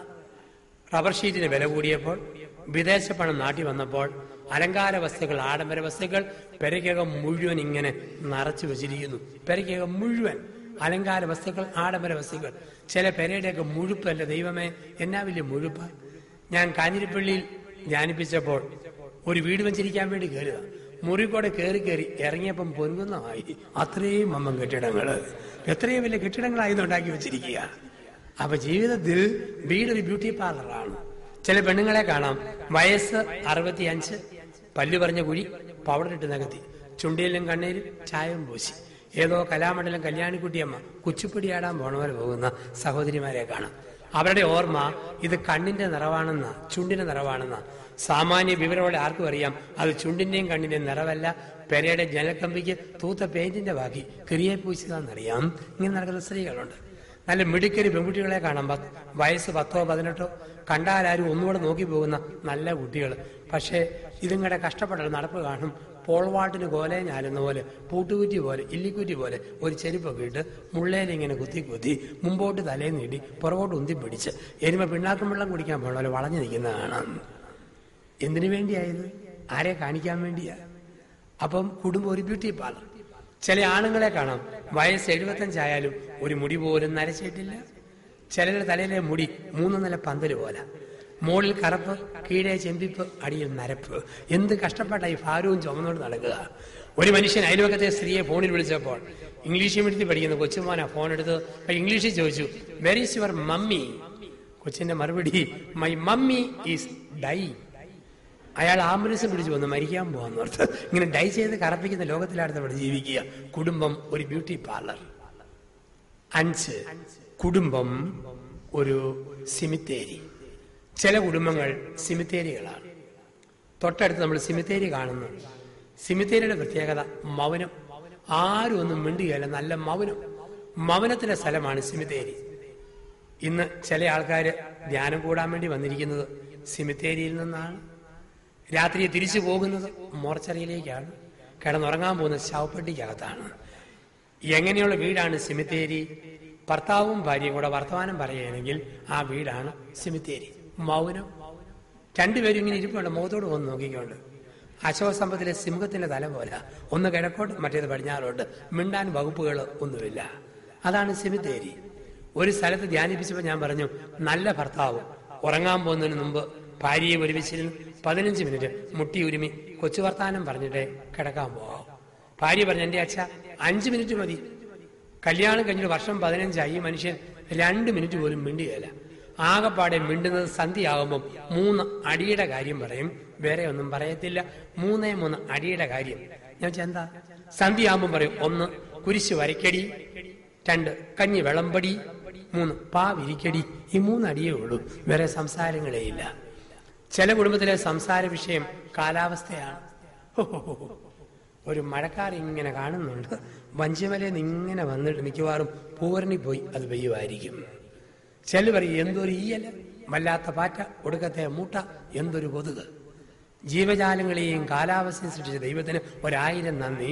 അല്ലെങ്കിൽ പല ദമ്പതിമാരും വിഷയദാരിദ്ര്യം കൊണ്ട് മരിച്ചു പോകുമായിരുന്നു. സ്ത്രീകളുടെ കാര്യം ഓർത്തോണം, എത്ര അരിശം വന്നാലും ഭർത്താവിനോട് മിണ്ടാതിരിക്കരുത്. നിങ്ങളുടെ കെട്ടിയവനെ വളരെ പെട്ടെന്ന് വൃദ്ധനാക്കണോ, 1 മാസം മിണ്ടാതിരുന്നാൽ മതി. അവന് മുടി നരച്ചു തുടങ്ങും, തൊലിക്ക് ചുളിവ് വീഴും. കാരണം പെണ്ണുങ്ങൾക്ക് മിണ്ടിയിലേലും കുഴപ്പമില്ല, നിങ്ങൾക്ക് ഒറ്റയ്ക്ക് മിണ്ടാൻ ധാരാളം വകുപ്പുകളുണ്ട്. ഒന്നുമല്ലെങ്കിൽ കോഴിയേലും വിളിക്കാം, കോഴി ബാ ബാ ബാ ബാ എന്ന് വിളിച്ചു വിട്ട് നിൽക്കാം. ആണുങ്ങൾക്ക് വിളിക്കാൻ പറ്റും, അയൽവക്കത്തെ സ്ത്രീയെ നോക്കി നീ ഇങ്ങോട്ട് ബാ ബാ എന്ന് വിളിക്കാനായിട്ട് പറ്റും. അപ്പൊ സംസാരം വളരെ പ്രധാനപ്പെട്ടതാണ്. ദമ്പതികൾ സംസാരിക്കുമ്പോൾ കുടുംബത്തിനകത്ത് തന്നെ ഒരു ഐശ്വര്യവും അനുഗ്രഹവും ഒക്കെ ഉണ്ട്. വർത്തമാനം പറയുമ്പോഴല്ലേ സമാധാനം, ഇല്ലെങ്കിൽ എന്തൊരു ബുദ്ധിമുട്ടാണ്. ഒരു കുടുംബത്തിൽ 75 വയസ്സുള്ള ഭർത്താവ്, 72കാരി ഭാര്യ. ഭർത്താവ് പെട്ടെന്ന് അങ്ങോട്ട് അരിശപ്പെടും, പക്ഷെ പെട്ടെന്ന് തണുക്കും. ഭാര്യ അങ്ങനെ അരിശപ്പെടുന്നില്ല. ഒരിക്കൽ പിണങ്ങിയാൽ പിന്നെ അവള് സക്കറിയാടെ ഗോത്രത്തിൽപ്പെട്ടവളാ. 10 മാസം കഴിഞ്ഞാലേ വാ പൊളിക്കത്തുള്ളൂ, അത്രയ്ക്കും വാശിക്കാരി. ഒരു ദിവസം 1ഉം 2ഉം പറഞ്ഞ് ബഹളമൊക്കെ മൂതു. ഈ സ്ത്രീ അങ്ങ് പിണങ്ങി വാ പൂട്ടി. സന്ധ്യയായി മിണ്ടുന്നില്ല. ഭർത്താവ് അള്ളി നോക്കി, നുള്ളി നോക്കി, കിള്ളി നോക്കി, പിടിച്ച് കുലിക്ക് നോക്കി, ഒരനക്കവും ഇല്ല. 2ാം ദിവസം വീട്ടിൽ എന്തോ സാധനം കാണാതെ പോയി. ഭർത്താവ് തപ്പാൻ തുടങ്ങി. 3 ദിവസം തപ്പിയിട്ടും സാധനം കിട്ടുന്നില്ല. അവസാനം മടുത്ത ഭാര്യ ചോദിച്ചു, എന്നതാ കളവാ നിങ്ങളെ കാണാതെ പോയെന്ന് ചോദിച്ചു. ഉടനെ കെട്ടിയവൻ പറയും, ഡേഡി സമാധാനമായി, കിട്ടിപ്പോയി. 3 ദിവസമായിട്ട് നിന്റെ സ്വരം എവിടെ പോയെന്ന് ഞാൻ തപ്പിക്കൊണ്ടിരിക്കുകയായിരുന്നു, ഇപ്പോഴാണ് ഈ കണ്ടു കിട്ടിയത്. വർത്തമാനം പറയാത്ത കുടുംബമാണ് സിമിത്തേരി എന്ന് പറയുക, ശ്മശാനം. 6, കുടുംബം ഒരു നരകം. ചില കുടുംബങ്ങൾ നരകങ്ങളാണ്. എങ്ങനെയുള്ള കുടുംബമാണ് നരകം? ഭർത്താവും ഭാര്യയും കൂടെ എപ്പോഴും വഴക്കുള്ള വീട് നരകം. സ്നേഹമാണോ സ്വർഗം? വഴക്കുള്ള വീട്ടിലോട്ടൊരു ഭാര്യയ്ക്ക് തിരിച്ച് കയറി ചെല്ലാൻ തോന്നുകയില്ല. വഴക്കുള്ള കുടുംബത്തിലേക്ക് തിരിച്ചു ചെല്ലാൻ ഭർത്താവിന് തോന്നുകയില്ല. പറ്റുന്നിടത്തോളം സമയം കടത്തിനേലും മറ്റും ഇരുന്ന് സമയം ചെലവഴിക്കുന്ന ആണുങ്ങൾ വീട്ടിൽ വഴക്കായിട്ട് സ്നേഹമാണെങ്കിൽ നേരത്തെ വീട്ടിൽ പോയേനെ. പെണ്ണുങ്ങൾ പള്ളിയിൽ കഴിഞ്ഞാലും പോകാതെ വർത്തമാനം പറഞ്ഞ് റോഡിലൊക്കെ നിൽക്കുന്നത് പോകുമ്പോൾ ഒരു രസമില്ല. അവിടെ നരകവാ, വഴക്കോട് വഴക്ക്. സ്നേഹിക്കുന്ന കുടുംബമാണ് സ്വർഗം. ഒരു വീട്ടിൽ ഭർത്താവും ഭാര്യയും. ഭർത്താവ് സ്കൂളിലെ അധ്യാപകനാണ്. ദിവസവും ഒരു 5 തെറി പറയാതെ സ്കൂളിൽ പോകത്തില്ല. ഭാര്യ അടുക്കളയിലെ ജോലിക്കാരിയാണ്. ഒരു 3 എണ്ണം കേൾക്കാതെ അടുപ്പ് തീ കത്തിക്കത്തില്ല. അത് വീട്ടിലെ അവസ്ഥ. ഒരു ദിവസം രാവിലെ ഏതാണ്ടൊക്കെ ചീത്തയും പറഞ്ഞ് 9:30 ഇയാൾ സ്കൂളിൽ പോയി. വൈകുന്നേരം 4:30 തിരിച്ചു വരേണ്ടത്. ഭാര്യ ഒറ്റയ്ക്ക് തെറിയും പറഞ്ഞ് അടുപ്പ് തീ കത്തിക്കാൻ തുടങ്ങി. അന്ന് ഉച്ച കഴിഞ്ഞ് 3 മണിയായപ്പോൾ ഭർത്താവ് വന്നു. ഭാര്യ ചോദിച്ചു, താൻ എന്നാടും അവധി എടുത്തുകൊണ്ട് വഴക്കുണ്ടാക്കാൻ നേരത്തെ എഴുന്നള്ളിരിക്കുകയാണ്. ഉടനെ കെട്ടിയവൻ പറഞ്ഞു, അല്ലടി ഞാനും ഹെഡ്മാസ്റ്ററും കൂടെ 1 പറഞ്ഞു 2 പറഞ്ഞു കൊത്തിക്കേറി കമ്പ് കോർത്തു. അരിശം വന്ന ഹെഡ്മാസ്റ്റർ എന്നോട് പറയുക, താൻ വല്ല നരകത്തിലോട്ടും പോടും. ഞാൻ നേരെ ഇങ്ങോട്ട് തന്നെ പോകുന്നടി, വേറെ എങ്ങോട്ട് പോകാനായിട്ടാണ്. നരകത്തിലെ കഥാപാത്രങ്ങൾ ആരൊക്കെയാ? കാലൻ, പിശാച്, ശവങ്ങൾ. ഇതാണ് നരകത്തിലെ കഥാപാത്രങ്ങൾ. ഭാര്യ ഭർത്താവിനെ വിളിക്കും, കണ്ണിച്ചോരില്ലാത്ത കാലൻ പോകുന്ന പോക്ക് കണ്ടില്ലേ? ഭർത്താവ് ഭാര്യയെ വിളിക്കും, വൃത്തിയില്ലാത്ത മുതുപിശാച് പെരയ്ക്കാൻ കിടക്കുന്ന കിടപ്പ് കണ്ടില്ലേ? മക്കളെ നോക്കി പറയും, അയൽപക്കത്തെ പിള്ളേർ മിടുക്കർ. ഈ വീട്ടിൽ 3 ശവങ്ങൾ. മൂത്ത ശവം 8ാം ക്ലാസ്സിൽ, 2ാമത്തെ ശവം 7ാം ക്ലാസ്സിൽ, 3ാമത്തെ ശവം 5ാം ക്ലാസ്സിൽ. ആ കുഞ്ഞുങ്ങളോട് ചോദിക്കുക, നിങ്ങൾ കാലനെ കണ്ടിട്ടുണ്ടോ? ഉണ്ട്. എന്ത് ചെയ്യേ? ചായ കുടിക്കാൻ പോയിരിക്കുന്നു, ഇപ്പൊ വരും. പിശാചിനെ കണ്ടിട്ടുണ്ടോ? ഉണ്ട്. എന്ത് ചെയ്യേ? കറി ഒലത്തിക്കൊണ്ടിരിക്കുന്നു, തുണി അലക്കിക്കൊണ്ടിരിക്കുന്നു. ഒരു വീട്ടിൽ ഭർത്താവ് ഭാര്യയെ പിശാചെ പിശാചെ എന്ന് വിളിച്ച് 25 വർഷക്കാലമായി. ഭാര്യ പിശാചെന്ന് കേട്ടാൽ ഭാര്യ തിരിച്ചു നോക്കും, പിശാചെന്ന് കേട്ടാൽ മക്കള് അമ്മയെ നോക്കും. ഇവർ രണ്ടും കൂടി അയൽവക്കത്തെ പൂച്ചനെ മാമോദിസയ്ക്ക് തലതൊട്ടപ്പനും തലതൊട്ടമ്മയായിട്ട് പള്ളിയിൽ ചെന്നു. പ്രാരംഭ പ്രാർത്ഥന കഴിഞ്ഞ് മാമോദിസ മുക്കുന്ന അച്ഛൻ ചോദിച്ചു, പിശാചിനെ അതിന്റെ എല്ലാ പ്രവൃത്തിയോടും കൂടെ ഉപേക്ഷിക്കാൻ മനസ്സാണോ? ഇയാൾ ഒന്നും മിണ്ടുന്നില്ല. മയിൽക്കുറ്റിക്ക് കാറ്റ് പിടിച്ചതുപോലെ സർവേക്കല്ല് പോലെ ഉറച്ചു നിൽക്കുന്നു. അച്ഛൻ ചോദിച്ചു, ചെവി കേൾക്കുകയല്ലേ? പിശാചിനെ അതിന്റെ എല്ലാ പ്രവൃത്തിയോടും കൂടി ഉപേക്ഷിക്കാൻ മനസ്സാണോ? ഇയാളൊന്നും മിണ്ടുന്നില്ല. അച്ഛൻ പറഞ്ഞു, ഇതുങ്ങളെ മാറ്റിയിട്ട് ചെവി കേൾക്കാൻ കൊള്ളാവുന്ന വല്ലവരെയും കൊണ്ടുവരാൻ പറഞ്ഞു. തലതൊട്ടപ്പനും തലതൊട്ടമ്മയായിട്ട്. അവസാനമായിട്ട് ചോദിക്കുന്നു, പിശാചിനെ അതിന്റെ എല്ലാ പ്രവൃത്തിയോടും കൂടെ ഉപേക്ഷിക്കാൻ മനസ്സാണോ? ഉടനെ കെട്ടിയവൻ പറയാം, എൻ്റെ അച്ഛന് പറയാൻ എളുപ്പമാണ്. 25 വർഷമായില്ലേ സ്വീകരിച്ചിട്ട്, അങ്ങനെ എളുപ്പത്തിൽ എനിക്ക് തള്ളാനായിട്ട് പറ്റുമോ? വിളിച്ചു പഠിച്ചു പോയ പദപ്രയോഗങ്ങൾ. കുടുംബം ഒരു നരകം. 7, കുടുംബം ഒരു ഗുസ്തിക്കളം. ചില കുടുംബങ്ങൾ ഗുസ്തിക്കളങ്ങളാണ്. പറഞ്ഞ് അലറി വിരട്ടി ഭാര്യയെ തോപ്പിക്കുന്ന ഭർത്താവ്, നെഞ്ചത്തടിച്ച് നിലവിളിച്ച് നെഞ്ചത്തടിച്ച് വലിയ വായിലേക്ക് കരഞ്ഞുകൊണ്ട് ഭർത്താവിനെ തോപ്പിക്കുന്ന ഭാര്യ. ചിലയിടത്ത് വാക്കുകൊണ്ട്, ചിലയിടത്ത് ശാരീരിക യുദ്ധം, പിച്ചുക, മാന്തുക, കടിക്കുക, പറിക്കുക, തൊഴിക്കുക, ഏതെല്ലാം രീതിയില്ല. ഞാൻ ബാംഗ്ലൂർ സിറ്റിയിൽ അടുത്ത കാലത്ത് ധ്യാനിപ്പിച്ചപ്പോൾ ഒരു വീട്ടിൽ രാത്രിയിൽ ഭക്ഷണത്തിന് ചെന്നു. ഭർത്താവും ഭാര്യയും ഇടത്തും വലത്തും വരുന്നു. ഭർത്താവ് ബെർമുഡായും ടീഷർട്ടുമായിട്ടിരുന്നു. ഊണ് കഴിഞ്ഞ് ഈ ഭർത്താവ് ടീഷർട്ട് അങ്ങോട്ട് പൊക്കി. ഞാൻ പുറത്ത് നോക്കുമ്പോൾ 100 മീറ്റർ ഓട്ടത്തിന് ഏഷ്യാഡിൽ വരയിട്ടതുപോലെ തൊലി പോയ കുറെ പാട്, 3-4 വര. ഇയാൾ പറയും, എൻ്റെ ഭാര്യയോട് അച്ഛനെന്ന് പറയണം, അരിശം വരുമ്പോൾ ഇതുപോലെ മാന്തി പറിക്കരുതെന്ന് അച്ഛനെന്ന് പറയണം. ഞാൻ അവളുടെ നഖം നോക്കുമ്പം ട്രാക്കുളയുടെ മൂത്ത മകളുടെ കൂട്ടാണ്, കമ്പിപ്പാര പോലെയാണ് നഖം ഇങ്ങനെ നീട്ടി വളർത്തിരിക്കുക. അരിശം വന്നോ ഭർത്താവിന്റെ പുറത്തെ തൊലി മാന്തി പറിക്കുക. ഈ ഒരു സ്വഭാവം. ഒരു സ്ത്രീ ഭർത്താവിനെ അരിശം വന്നാൽ വിളിക്കുന്ന വാക്ക് പോടാ മൂട്ടെ. അല്പം കൂടി അരിശം വന്നാൽ പോടാ പഞ്ഞെ കട്ടില് മൂട്ടെ. ഇതാണ് വിളിക്കുന്ന വാക്ക്. ഇത് കേൾക്കുമ്പോൾ ഭർത്താവിന് ചൊറിഞ്ഞു കയറും. ഒരു ദിവസം അരിശം വന്ന ഭാര്യ പറഞ്ഞു പോടാ മൂട്ടെ, ഇനി നീ എന്നെ വിളിച്ചാൽ പിശാച് നിന്നെ ഞാൻ ചവിട്ടി കൊല്ലുന്നു പറഞ്ഞു. പോടാ പഞ്ഞ കട്ടില് മൂട്ടെ, നിനക്ക് എന്നെ എടുക്കാൻ പറ്റുമെന്ന് ചോദിച്ചു. അരിശം വന്ന ഭർത്താവ് തലയ്ക്കിട്ടൊരു കുത്ത്, തൊണ്ടയ്ക്ക് ഒരു ഞെക്ക്. അവൾ തുമ്മാനും ചീറ്റാനും ചുമയ്ക്കാനും തുടങ്ങി. എന്നാലും വിട്ടുകൊടുക്കില്ല, മൂക്കിക്കൂടെ വിളിച്ചു മൂട്ടാ മൂട്ടാ മൂട്ടാ മൂട്ടാ മൂട്ടാ. അരിശം എന്ന കെട്ടിയവൻ തലമുടുക്കത്തെ പിടിച്ച് വലിച്ചു കൊണ്ടുവന്ന് വാട്ടർ ടാങ്കിലെ വെള്ളത്തിൽ മുങ്ങി അവളുടെ മൂക്കിൽ നിന്നും വായിന്നും കൊമള ചാടാൻ തുടങ്ങി. എന്നാലും വിട്ടുകൊടുക്കുകയല്ല, വിളിക്കാൻ പറ്റിയല്ലോ. അവൾ വെള്ളത്തിൽ മുങ്ങിക്കിടന്ന് കുനിഞ്ഞു കിടന്നുകൊണ്ട് രണ്ടു കൈയും പൊക്കിയിട്ട് മൂട്ടെ കൊല്ലുക, ഇനി വിളിക്കാൻ പറ്റുമോ? ഇപ്പൊ കുടുംബം ഒരു കുസ്തിക്കളം. 8 കുടുംബം ഒരു ചന്ത. ചില കുടുംബങ്ങൾ ചന്ത പോലെയാണ്. വൃത്തിയില്ല, മെനയില്ല. ചന്തയിലെ വർത്തമാനം. ഭാര്യയെ തെറി വിളിക്കുന്ന ഭർത്താവ്, ഭർത്താവിനെ തിരിച്ചു വിളിക്കുന്ന ഭാര്യ, മക്കളെ ചീത്ത വിളിക്കുന്ന മാതാപിതാക്കൾ, ഒപ്പം പെരക്കവും വലിച്ചു വാരിയിട്ടിരിക്കുന്നു. ചില വീടിന് ചെല്ലുമ്പോഴേ അറിയാം പിശാച് ഈമ്പിയ പെമ്പർനോത്തിയാണ് കുടുംബനാഥ. വീടിന്റെ വരാന്തിയിൽ കോഴിക്കാഷ്ടം ടൺ കണക്കിന് അട്ടിയിട്ട് വെച്ചിരിക്കുന്നു. പെരക്കകത്ത് കയറി ചെന്നപ്പോൾ ചക്കയരക്കും ചുക്കിലി വരെയും തോരണം പോലെ ഞാന്ന് കിടക്കുന്നു. ഊട്ടുമേശയുടെ പുറത്ത് ബ്ലൗസ് ഊരി കുത്തപ്പനാറ് പോലെ പൊക്കി വെച്ചിരിക്കുന്നു. കട്ടിന് കീഴെ സാരി ചുരുട്ടി തിരിക പോലെ മടക്കി വെച്ചിരിക്കുന്നു.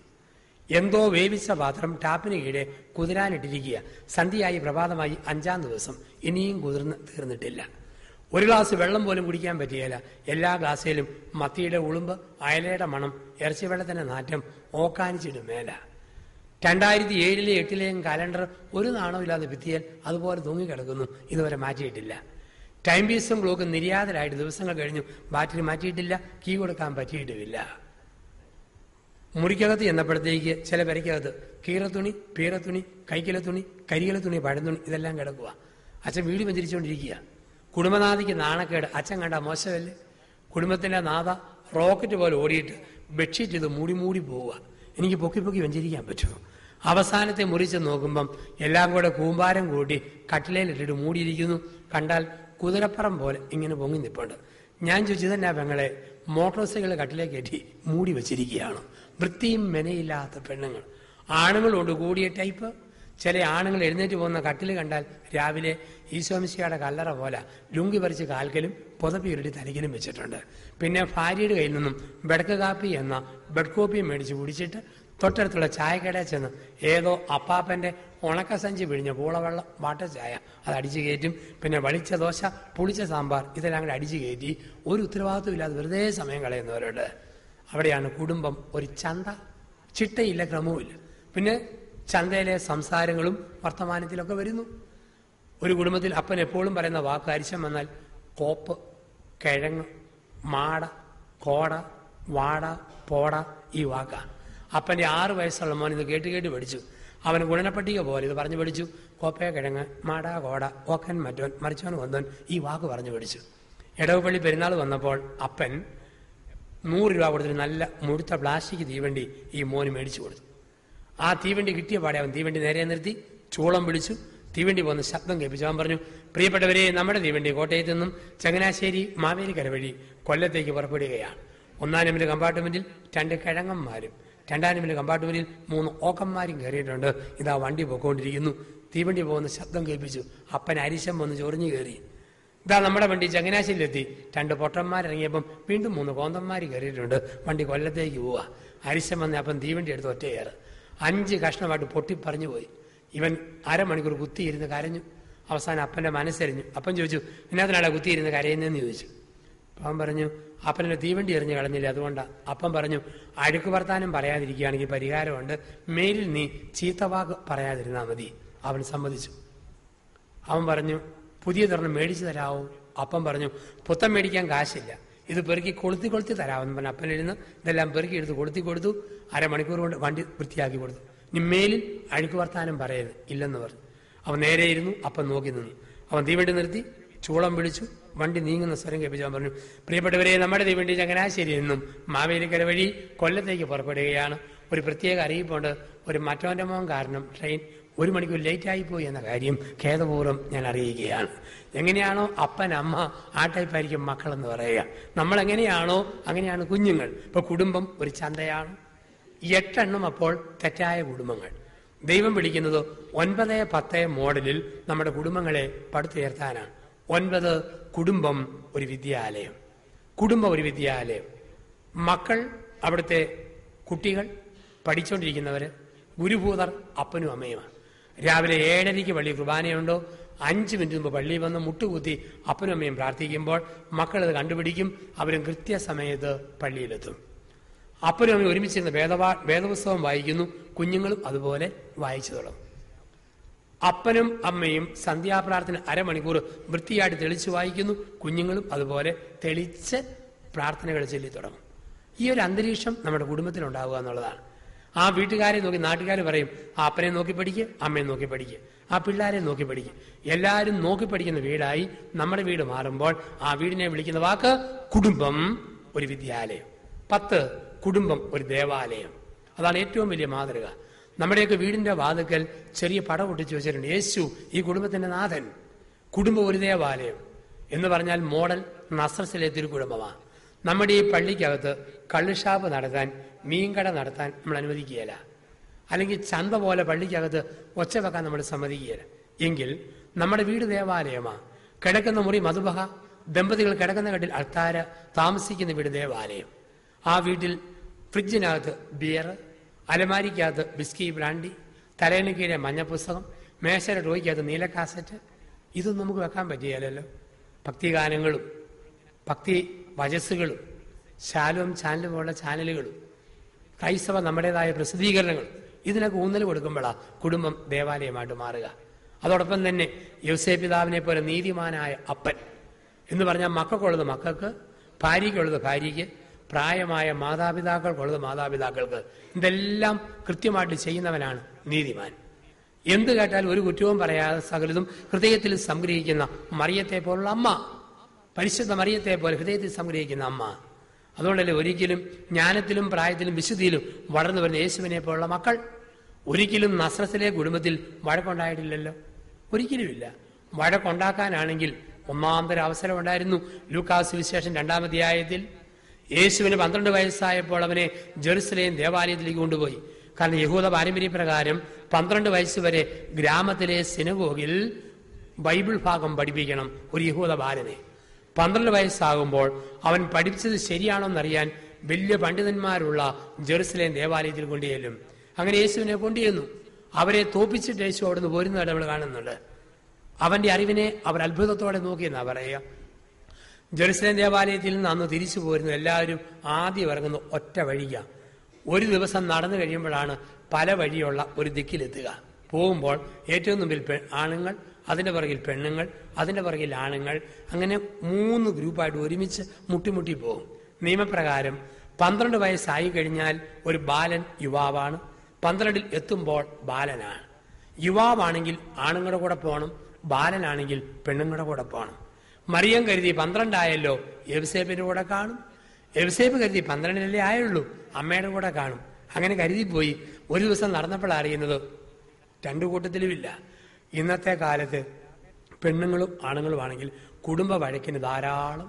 ഭാര്യ എന്നാ പറയും, ഓക്കൻ കൊച്ചിനെ കൊണ്ടുവൻ എന്നാ ഇളക്കമായിരുന്നു, എവിടെ കൂടെ കളിച്ച് തപ്പിക്കൊണ്ട് പാടൂ, തൻ്റെ അല്ലേ പണി.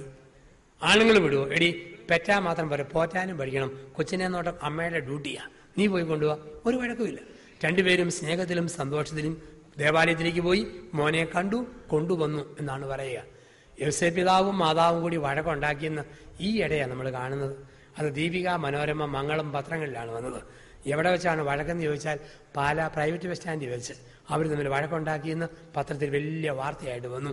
ഇങ്ങനെയാണ് വാർത്ത: സെന്റ് ജോസഫ് കയറി സെന്റ് മേരിക്കിട്ട് ഇടിച്ചു എന്നാണ് വാർത്ത. അത് വണ്ടിക്കാരുടെ വഴക്കാണ്. അവരൊന്നും ഒരു വഴക്കുമില്ല. സ്നേഹത്തിലും സന്തോഷത്തിലുമുള്ള മാതൃകാ ദേവാലയമായിരുന്നു നസ്രത്തിലെ ഭവനമെന്ന. അപ്പം ഒരു കാര്യം ഓർക്കുക, ദൈവം ദമ്പതിമാരെ ചേർത്തെങ്കിൽ എന്താണ് ചേർത്തതിന്റെ ലക്ഷ്യം?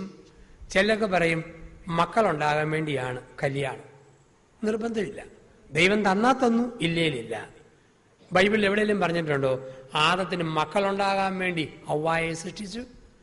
ഹവ്വായിക്ക് മക്കളുണ്ടാകാൻ വേണ്ടി ആദത്തെ കൊടുത്തെന്ന് ഒരു ബൈബിളിലും പറഞ്ഞിട്ടില്ല. പുരുഷനെയും സ്ത്രീയെയും സൃഷ്ടിച്ചിട്ട് ദൈവം പറഞ്ഞത് ചേർന്ന ഇണയും തക്കതായ തുണയുമായിരിക്കുക, സ്നേഹിക്കാനായിട്ട് വളരുക. അതുകൊണ്ടല്ലേ കുടുംബത്തിൽ അപ്പനോട് മക്കൾ എന്തെങ്കിലും പറഞ്ഞ അമ്മ എന്നാ പറയും? ഡാഡാ, അപ്പനോട് കളിക്കരുത്. അമ്മയോട് പിള്ളേർ പറഞ്ഞാലും അപ്പം പറയും, എടി അമ്മയോട് കളിക്കരുത്. കാരണം ചേർന്ന ഇണയതാണ്.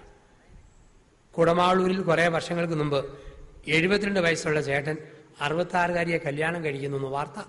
ഈ അപൂർവ വിവാഹം കാണാൻ ഞാനും പോയി. ചെന്നപ്പോൾ നവവധുവിന് ഒരു കുഴപ്പമുള്ളൂ. മുൻവശത്ത് മുകൾ നിലയിൽ 5 പല്ലുകളില്ല. ഒരു പാളയംകോടൻ പഴം പൊളിച്ചിട്ട് വെച്ചാൽ നേരെ കയറിപ്പോവും. ആ പരുവത്തിലാണ്.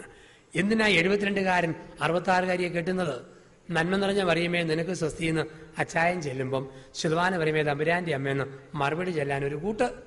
ചേർന്ന ഇണ അതിനാണ് ദൈവം ചേർത്തിരിക്കുക. അപ്പൊ ജീവിതത്തില് ചേർന്ന ഇണയായിട്ടാണോ കുടുംബബന്ധം പോകുന്നത് ഓർക്കുക. ചേർന്ന ഇണ തക്കതായ തുണ. ഈ 2 വാക്കുകൾ മനസ്സിലൊന്ന് പതിപ്പിക്കണം. ചേർന്ന ഇണ എന്ന് പറഞ്ഞു കഴിഞ്ഞാൽ ദൈവം എനിക്ക് തന്നിരിക്കുന്നത് ചേർന്ന ഇണയാണെന്ന് ശരിക്കും മനസ്സിലാക്കിയിട്ടാണ്. ആ ഒരു ഓർമ്മ വേണം. ഇതിനേക്കാൾ കൂടിയൊന്നും വരാനില്ല, ഇതിനപ്പുറത്തൊന്നുമില്ല, ഇതാണ് എൻ്റെ ചേർന്ന ഇണ. ആ ഒരു ചിന്ത മനസ്സിൽ നമ്മൾ ആഴമായിട്ട് നമ്മൾ സൂക്ഷിക്കണം. എല്ലാവിധത്തിലും ചേർന്ന ഇണയല്ലേ? ഓർത്ത് നോക്കിക്കേ. മുൻകോപമുള്ള കെട്ടിയവന് ദൈവം കൊടുക്കുന്നത് ശാന്തശീലമുള്ള ഭാര്യ. വാ പൊളിക്കാൻ പ്രയാസമുള്ളവന് പൊളിച്ച വാ അടയ്ക്കാൻ പ്രയാസമുള്ളവള്. അന്താരാഷ്ട്ര പിശുക്കന് ഇന്റർനാഷണൽ ദൂർത്തടികാരിയെ ദൈവം കൊടുക്കും. പ്രാർത്ഥന ബോറായവന് തുടങ്ങിയാൽ പ്രാർത്ഥന നിർത്താത്തവളെ ദൈവം കൊടുക്കുന്നു. ചേർന്ന ഇണ. 1 കൊരിന്ത്യർ 7:14. ഒരു ഭർത്താവിന്റെ കുറവ് ഭാര്യ നികത്തണം, ഒരു ഭാര്യയുടെ കുറവ് ഭർത്താവ് നികത്തണം. അങ്ങനെ നികത്താൻ വേണ്ടി ദൈവം പരസ്പരം ചേർത്തിരിക്കുകയാണ്, ഒരുമിപ്പിച്ചിരിക്കുകയാണ്. ചേർന്ന ഇണ എല്ലാവിധത്തിലും അതെ. ആണുങ്ങളുടെ തലയോട്ടിയെല്ലിന് നല്ല കട്ടി, പെണ്ണുങ്ങളുടെ തലയോട്ടിയെല്ല് പെട്ടെന്ന് കുശിത്തു പോവും. കാരണം ഇവന്റെ തലയോട്ടിയെല്ലിന് കട്ടി കൊടുക്കാൻ കാരണം അവൻ ചുമന്നാലും ഭാര്യയും മക്കളെയും പോറ്റണം. തന്നെയുമല്ല, വെളുപ്പിനെ 6 മണിക്ക് ഭാര്യ കഷ്ടപ്പെട്ട് ചട്ടുകം കൊണ്ട് ദോശ തിരിച്ചിട്ട് മറിച്ചിട്ട് ചുടുമ്പം ഇവൻ ചൊറിഞ്ഞ വർത്താനവും പറഞ്ഞുകൊണ്ട് അരിശം വരുന്ന ഭാര്യ ചട്ടുകത്തിന് കണ കൊണ്ടൊരു കൊട്ടു കൊടുത്താലും എല്ല് പൊട്ടരുത്. അത്രയ്ക്കും കട്ടിയുള്ള തലയോട്ടി എല്ല് ദൈവം കൊടുത്തിരിക്കുന്നു. ഇനി ആണുങ്ങളുടെ ശരീരം മരം കയറാൻ പറ്റിയ പരുവത്തിൽ, പെണ്ണുങ്ങളുടെ ശരീരം മരം കയറാൻ പറ്റിയ പരുവത്തിലല്ല. ഈ പെണ്ണുങ്ങൾക്കും ആണുങ്ങൾക്കും തൊലിക്കെട്ടി കൂടുതൽ ആണുങ്ങൾക്കാണ്, പെണ്ണുങ്ങൾക്ക് തൊലിക്കെട്ടി കുറവ്. പെണ്ണുങ്ങൾക്ക് ഷെയ്ക്കാൻ്റെ കൊടുത്താൽ മോഡേൺ ബ്രെഡിലോ ബണ്ണയിലോ പിടിച്ച പോലെ തളതള പഴപഴ പരുവത്തിൽ റൊട്ടിക്ക് കുഴച്ചുള്ള മാവ് പോലെ ഇരിക്കും, വലിയ കട്ടിയില്ല. പക്ഷെ ആണുങ്ങൾക്ക് ഷെയ്ക്കാൻ്റെ കൊടുത്താൽ കമ്പിപ്പാരയിലോ കാപ്പിക്കമ്പയിലോ പിടിച്ച പോലെ പറപറ പാറപ്പുറം പോലെ നല്ല കട്ടി. അതുകൊണ്ട് വീട്ടിലെ കുഞ്ഞുങ്ങൾ കരയുമ്പോൾ അപ്പനെടുത്താൽ കൊച്ച് പൂർവാധീന ശക്തിയോടെ കാറാൻ തുടങ്ങും. ഏതോ മയിൽക്കുറ്റിയെ മുട്ടിയതുപോലെ, സർവേക്കല്ലെ തട്ടിയതുപോലെ വല്ലാത്ത കട്ടി. അമ്മ എടുക്കുമ്പോഴേ കൊച്ച് കരച്ചിൽ നിർത്തും. ഡ്യൂറോഫ്ലക്സ് ഡള്ളപ്പ് മത്തിക്കിട്ട് മുട്ടിയ പോലെ ഒരു നല്ല മയം. ഇനി മനക്കെട്ടി ആർക്കാ കൂടുതൽ? ആണുങ്ങൾക്ക്. രാത്രി 11 മണിക്ക് വീടിന്റെ പുറത്ത് അനക്കം കേട്ടാൽ ടോർച്ചും ചൂരിലുമായിട്ട് ഭർത്താവ് ഇറങ്ങും. ഭാര്യ വട്ടം കെട്ടിപ്പിടിക്കും. പൊന്നുമനുഷ്യ പോകല്ലേ, പാമ്പാണേ ചാമ്പാണേ കൂമ്പാണേ പോയേക്കരുത്. ഇവക്ക് പേടി കൂടുതൽ. പ്രാർത്ഥന ആണുങ്ങൾക്ക് ബോറ്, പെണ്ണുങ്ങൾക്ക് പരമസന്തോഷം. സിറ്റിക്ക് പോയിട്ട് രാത്രി 8:30 വരുന്ന ഭർത്താവ് ആദ്യം ചോദിക്കുന്ന ചോദ്യം, കുരിശുവര കഴിഞ്ഞോടി? ഇല്ലെങ്കിൽ കക്ഷി ഒന്നുകൂടെ ടൗണിൽ പോകാൻ തയ്യാറായിട്ടാണ് വന്നിരിക്കുന്നത്. അതേസമയത്ത് ഭാര്യയാണേലോ ഈ ബെനഡിക്ട് 16 മാർപ്പാപ്പ കൊന്തയുടെ 5ാം രഹസ്യം കണ്ടുപിടിച്ചെങ്കിൽ അതും കൂടെ ചെല്ലായിരുന്നു. ഈ പോപ്പ് എന്നാണോ ഇത് കണ്ടുപിടിക്കാൻ പോണത്? അപ്പം ഇവളെ സംബന്ധിച്ച് ഈ പ്രാർത്ഥന പരമസന്തോഷം. സഹനശക്തി ആർക്കാ കൂടുതൽ? പെണ്ണുങ്ങൾക്ക്. തലവേദന വന്നോ ആണുങ്ങൾക്ക്? ലോകമഹായുദ്ധം. വയറ്റുവേദന വന്നോ? സുനാമി. നെഞ്ചുവേദന വന്നോ? ഭൂമി ഉലുക്കം. ഭാര്യയും മക്കളും അവനെ തന്നെ നോക്കിക്കണം. അതേസമയത്ത് അമ്മച്ചിമാരെ കണ്ടിട്ടുണ്ട്, കുടലിൽ പഴുപ്പ എന്നാലും പറയും ഉലുവാവെള്ളം കുടിച്ചാൽ അറിയായിരുന്നു മൂളൽ ഒന്ന് മാറി കിട്ടുമെന്ന്. തലയ്ക്കകത്ത് മുഴുവൻ നൊമ്പരം എന്നാലും പറയും മല്ലികാപ്പ് കുടിച്ചാൽ അറിയായിരുന്നു തലവേദന ഒന്ന് മാറുമോ. എത്ര സഹിച്ചാലും സ്ത്രീകൾ അങ്ങ് സഹിച്ചുകൊണ്ടിരിക്കും. അതുകൊണ്ടാണ് നമ്മുടെയൊക്കെ കേരളത്തിൽ 70 പെണ്ണുങ്ങൾ ഭർത്താവില്ലാതെ ജീവിക്കുന്നു. അറ്റാക്ക് വന്ന അകാല മൃത്യു ആണുങ്ങൾക്കാണ്, സഹനശക്തി കുറവ്. പെണ്ണുങ്ങൾക്ക് സഹനശക്തി കൂടുതൽ. അതുകൊണ്ട് ദൈവമായ കർത്താവ് പ്രസവിക്കുവാനുള്ള വകുപ്പ് പെണ്ണുങ്ങൾക്ക് കൊടുത്തിരിക്കുന്നു. ദൈവത്തിനറിയാം ഇത് ആണുങ്ങളുടെ വകുപ്പാണോ? ഒറ്റ പ്രസവം ലോകാവസാനം. ഇനി പരിപാടിക്ക് ഇല്ലേ ഇല്ല. ദൈവം മനസ്സിലാക്കിയാണ് കൊടുത്തിരിക്കുക. ചേർന്ന ഇണ എന്ന് പറഞ്ഞു കഴിയുമ്പോൾ ഒരു ജീവിതാന്തസ്സിൽ കയറിയിട്ട് മറ്റൊരു ജീവിതാന്തസ്സിനെ കുറിച്ച് ഒരിക്കലും ഓർക്കരുത്. അതാണ് ചേർന്ന ഇണ. ഒരു ജീവിതാന്തസ്സിൽ പ്രവേശിച്ചിട്ട് മറ്റൊരു ജീവിതാന്തസ്സിനെ കുറിച്ച് ഓർത്തേക്കരുത്. ഞാനിങ്ങനെ നിൽക്കുക, പൈകക്കവല, പാലായിക്കും പോകണം, കാഞ്ഞിരപ്പള്ളിക്കും പോകണം. ആദ്യ വണ്ടി എങ്ങോട്ട് കിട്ടുമോ അങ്ങോട്ട് പോകാമെന്ന് പറഞ്ഞിരിക്കുമ്പം പാലാ വണ്ടി വന്നു. അതേ KMS കയറി ഇരുന്നിട്ട് അപ്പം മുതൽ ഓർക്കുക, ശോ, അങ്ങോട്ട് പോയിരുന്ന വണ്ടിയെ കയറിയിരുന്നെങ്കിൽ എനിക്ക് ഏതെല്ലാം സ്ഥലം കാണാമായിരുന്നു. കുരാലി, എളങ്ങളം, പൊൻകുന്നം, കുന്നുംഭാഗം, കാഞ്ഞിരപ്പള്ളി, കുരിശ്, പാലം ഒക്കെ കാണാവുന്ന പാലാവണ്ടിയെ കയറിയിട്ട് ഓർത്തേക്കരുത്. പാലാവണ്ടിയെ കയറി ഇരിക്കും മുതൽ ആസ്വദിക്കുക. പൈകക്കവല, പൂവരണി, മീനിച്ചിൽ ജംഗ്ഷൻ, അങ്ങനെ ആസ്വദിച്ച് പോകാൻ പഠിക്കണം. ഞാൻ പൗരോഹിത്യത്തിൻ്റെ വണ്ടിയെ കയറിയിട്ട് വർഷം 17 ആകുന്നു. ഈ വണ്ടിയിൽ ഇരുന്നോട് എപ്പോഴും ഓർക്കുക, ശോ, കല്യാണത്തിൻ്റെ വണ്ടിയായിരുന്നു കുറേ കൂടെ മെച്ചം. തുണി അലക്കണ്ടായിരുന്നു, സോപ്പ് പതയ്ക്കണ്ടായിരുന്നു, കാപ്പി അനത്തണ്ടായിരുന്നു, പഞ്ചാര ഇളക്കണ്ടായിരുന്നു, കാപ്പിപ്പൊടി തപ്പണ്ടായിരുന്നു. ഇങ്ങനെ ഓർത്തേക്കരുത്. ഈ വണ്ടിയിലിരുന്ന് ആസ്വദിക്കണം. എങ്ങനെ സംസാരിപ്പിക്കാം, എങ്ങനെ കുർബാന ചെല്ലാം, എങ്ങനെ കൂദാശയുടെ പരികർമ്മം ചെയ്യാം, ഏതെല്ലാം വിധത്തിൽ ഇത് ഭംഗിയാക്കാം. എൻ്റെ വണ്ടി തെറ്റിപ്പോയോ ദൈവമേ എന്നോർത്ത് ഞാൻ നീറിയിരിക്കുമ്പോൾ എൻ്റെ കൂടെ കോളേജിൽ പഠിച്ച 3 മക്കളുടെ അപ്പൻ എന്നെ വിളിച്ച് ചോദിക്കുക, പൊന്നു ജോസഫച്ച, അപ്പനായവരെ അച്ഛനാക്കുന്ന സഭ വല്ലതും ഉണ്ടോ? അവൻ്റെ വണ്ടി മടുത്തു. ഏതോ ഒരു വണ്ടിയാണോ അവിടെ തൃപ്തിയോടെ ഇരിക്കുക. ഒരിക്കൽ ഞാനിങ്ങനെ ധ്യാനിപ്പിച്ചപ്പോൾ ചേട്ടൻ ചോദിച്ചു, അച്ഛാ, അച്ഛനായി കഴിഞ്ഞ അച്ഛന് എന്നേലും പെണ്ണ് കെട്ടണമെന്ന് തോന്നിയിട്ടുണ്ടോ? ഞാൻ അച്ചായ ഉള്ള സത്യം പറയാം, ഒരിക്കൽ എനിക്ക് തോന്നിയിട്ടുണ്ട്. എന്നാന്ന് ചോദിച്ചു. തുണി അലക്കി എൻ്റെ വലതുകൈയുടെ ഓരം പറഞ്ഞു പോയപ്പോൾ ഞാൻ ഓർത്തു, ഒരു പെണ്ണ് കെട്ടിയായിരുന്നെങ്കിൽ അലക്കി കിട്ടിയനല്ലോ എന്ന് ഞാൻ ഒരിക്കൽ ഓർത്ത് പോയിട്ടുണ്ട്. ഉടനെ ചേട്ടൻ പറഞ്ഞു, എൻ്റെ പൊന്നു ജോസഫ് അച്ഛാ, അങ്ങനെയാണത് ഒരിക്കലും ഓർക്കണ്ട. കാരണം എൻ്റെ ഭാര്യയുടെ സകലമാന തുണിയും അവൾ എന്നെ കൊണ്ട് അച്ഛ അലക്കിപ്പിക്കുന്നതെന്ന് പറഞ്ഞു. ഇപ്പം ചേർന്ന ഇണ ആയിരിക്കുന്ന അവസ്ഥയിൽ ചേർന്ന ഇണയായിരിക്കുക. ചേർന്ന ഇണയെന്ന് പറയുന്നയാൾ ഒപ്പം തക്കതായ തുണയും, ചേർന്ന ഇണയും തക്കതായ തുണയും. എന്താ തക്കതായ തുണ? ഇഷ്ടാനിഷ്ടങ്ങൾ കണ്ടറിഞ്ഞ് പെരുമാറാൻ പഠിക്കുന്നതാണ് തക്കതായ തുണ. കല്യാണം കഴിഞ്ഞ് 1 വർഷമൊക്കെ കഴിയുമ്പം ഒരു ഭാര്യ മനസ്സിലാക്കണം, ഭർത്താവിന് ഏത് ഭക്ഷണം ഇഷ്ടം, ഞാൻ എങ്ങനെ തുണി ഉടുത്താലിഷ്ടം, ഞാൻ എങ്ങനെ സംസാരിച്ചാലിഷ്ടം. ഭർത്താവ് മനസ്സിലാക്കണം, എൻ്റെ ഭാര്യയ്ക്ക് ഏത് ഭക്ഷണം ഇഷ്ടം, ഏത് വേഷവിധാനം ഇഷ്ടം, എൻ്റെ ഏത് പെരുമാറ്റം ഇഷ്ടം. അത് ഭർത്താവ് മനസ്സിലാക്കിയിരിക്കണം. ഭർത്താവിൻ്റെ പേര് ടോം. ടോം ടോം എന്ന് വിളിച്ചാൽ അവന് ചൊറിഞ്ഞു കയറും. ടോം കുട്ട എന്ന് വിളിക്കാമെങ്കിൽ ഇക്കിളി എടുക്കും. അങ്ങനെയെങ്കിൽ മിടുക്കി ഭാര്യ ഭർത്താവിനെ ടോം കുട്ട ടോം കുട്ടാൻ തന്നെ വിളിക്കണം. വെറുതെ അരിശപ്പെട്ട് അലറിക്കൊണ്ട് കുട്ടാ കുട്ടാ എന്ന് വിളിച്ചാൽ പന്നിക്കുട്ടനെ വിളിക്കുന്ന പോലെ ഇരിക്കും. പേര് കൂട്ടി വിളിക്കുമ്പം തക്കതായതാണ്. ഭർത്താവിന് ഏത് ഭക്ഷണമാണോ ഇഷ്ടം ആ ഭക്ഷണം വേണം ഒരുക്കി കൊടുക്കാൻ. ഒരിക്കലും ഭർത്താവിൻ്റെ ശരീരത്തെക്കുറിച്ച് കമൻറ്റ് പറയരുത്. എന്തെങ്കിലും കുഴപ്പമുണ്ടോ അത് അവന് കേൾക്കാൻ ഇഷ്ടമില്ല, അതുകൊണ്ട് മിണ്ടിയേക്കരുത്. എൻ്റെ ഭർത്താവിൻ്റെ ഒരു കണ്ണ് അല്പം അടഞ്ഞ കണ്ണ്, കോങ്കണ്ണ്, അത് കേട്ടാൽ അവൻ അരിശമാണ്. പക്ഷെ ഇവിടെ അരിശം വരുമ്പം വജ്രായുധം പോലെ അവനെ വിളിക്കുന്ന വാക്ക് കൊച്ചരക്കണ്ണ, കോങ്കണ്ണ, കോങ്കണ്ണ, കൊച്ചരക്കണ്ണ. ഇത് കൂട്ട് വാക്കുകൾ ഒരിക്കലും വിളിച്ചേക്കരുത്. ഭർത്താവ് ഒന്നാന്തരം ഒരു നീല പാൻസ് ഇട്ടു, ആ കൂട്ടത്തിൽ ഒരു ചുമന്ന ഷർട്ട് വിട്ടു. നീല പാൻസും ചുമന്ന ഷർട്ട് വിട്ട് ഭർത്താവ് ഭാര്യയുടെ അടുക്ക വന്ന് കഴുത്തിൽ ഒരു മഫ്ലറും ചുറ്റി. എങ്ങനെയുണ്ടറി എന്നെ കണ്ടാൽ? അവനോർത്ത് ഷാരൂഖ് ഖാനെ പോലെ ഇരിക്കുന്നു എന്ന് പറയുന്ന കണ്ട പടവിള് പറയാ, ഈ എടാ കേമമായിരിക്കുന്നു, റെയിൽവേയിൽ ചരക്ക് ചുമക്കുന്ന പോട്ടറെ പോലെ ഉണ്ടല്ലോ, പിന്നെ അവനെ സഹിക്കുമോ? അവൻ പറയും, അല്ലെങ്കിൽ സത്യമായിട്ട് 20 വർഷമായിട്ട് ഒരു മുടിഞ്ഞ ചരക്കിനെ ഞാൻ ചുമന്നുകൊണ്ടിരിക്കുകയല്ലേ, നീ എന്നോട് തന്നെ ഇത് പറയണം? ആവശ്യമില്ലാത്ത വാക്കുകളല്ലേ പലപ്പോഴും നമുക്ക് പ്രശ്നങ്ങളായിട്ട് മാറുക. അപ്പോൾ തക്കതായ തുണയെന്ന് പറഞ്ഞാൽ ഇഷ്ടാനിഷ്ടങ്ങൾ കണ്ടറിഞ്ഞുള്ള സംസാര ശൈലി. അതുപോലെ ഭാര്യയുടെ പേര് മറിയ. മറിയെന്ന് കേട്ടാൽ അവർക്ക് ചൊറിയും. മറിയാമെന്ന് വിളിച്ചാൽ സന്തോഷം. എങ്ങനെ ആ പേര് മാത്രമേ വിളിക്കാവൂ. ഭാര്യയ്ക്ക് ഏറ്റവും ഇഷ്ടപ്പെട്ട സാധനമാണ് പരിപ്പ് വട, പാളയംകോടൻ പഴം. വിവാഹ വാർഷികത്തിൽ, ജന്മദിനത്തിൽ 5-6 വടയും പഴവും കൂരെ ഒരു കടലാസിൽ പോഞ്ഞിട്ട് മോളേമ മറിയാമേ കടിക്കടി വടാ പഴം പൊതി എന്നും പറഞ്ഞ് കൊടുക്കുന്നയാൾ തക്കതായ തുണ. ഇനി ഭാര്യയുടെ ശരീരത്തെക്കുറിച്ച് കമൻ്റ് ഒന്നും പറഞ്ഞേക്കൽ. എത്ര ഭംഗി ചോർന്നു പോയാലും പറയണം, എൻ്റെ എടി പ്രിയങ്ക ചോപ്ര കഴിഞ്ഞ പിന്നെ അടുത്ത ചോപ്ര നിന്നെ കിട്ടിയതിൻ്റെ മഹാഭാഗ്യം. ഭാര്യ എന്തേലും ഒരു നല്ല ഭക്ഷണം ഉണ്ടാക്കി തന്നാൽ ഭർത്താവ് നല്ല വാക്ക് പറയാൻ പഠിക്കണം. ഭാര്യ ഒന്നാന്തരം കണ്ണിമാങ്ങ അച്ചാറിട്ടു ഒരു ചില്ല് ഭരണിക്കകത്ത്, ഒരു മുഴുത്ത സ്പൂൺ ഇട്ട് കൊടുത്തു. കഴിക്കുക ചേട്ടാന്ന് പറഞ്ഞു. എന്നതാടിയത്? കണ്ണിമാങ്ങ അച്ചാർ. കോരി ഒഴിച്ചു, മാങ്ങ കടിച്ചു, അരപ്പൊന്ന് നക്കി. കണ്ണിമാങ്ങ, ഇതാണോ കണ്ണിമാങ്ങ? വേണ്ട, ആട്ടും കാഷ്ടം അരപ്പി വീണത് പോലെ ഉണ്ടല്ലോ ഓടി. കണ്ണിമാങ്ങ അച്ചാർ. അച്ചാറെന്ന് പറഞ്ഞാൽ അയൽവക്കത്തെ അച്ചാമ്മയുടെ അച്ചാർ, അതാണ് അച്ചാർ. ഇതന്നെ അച്ചാറ്. ഇത്രയും പറഞ്ഞാൽ പിന്നെ പെണ്ണുങ്ങൾ സഹിക്കുകയില്ല.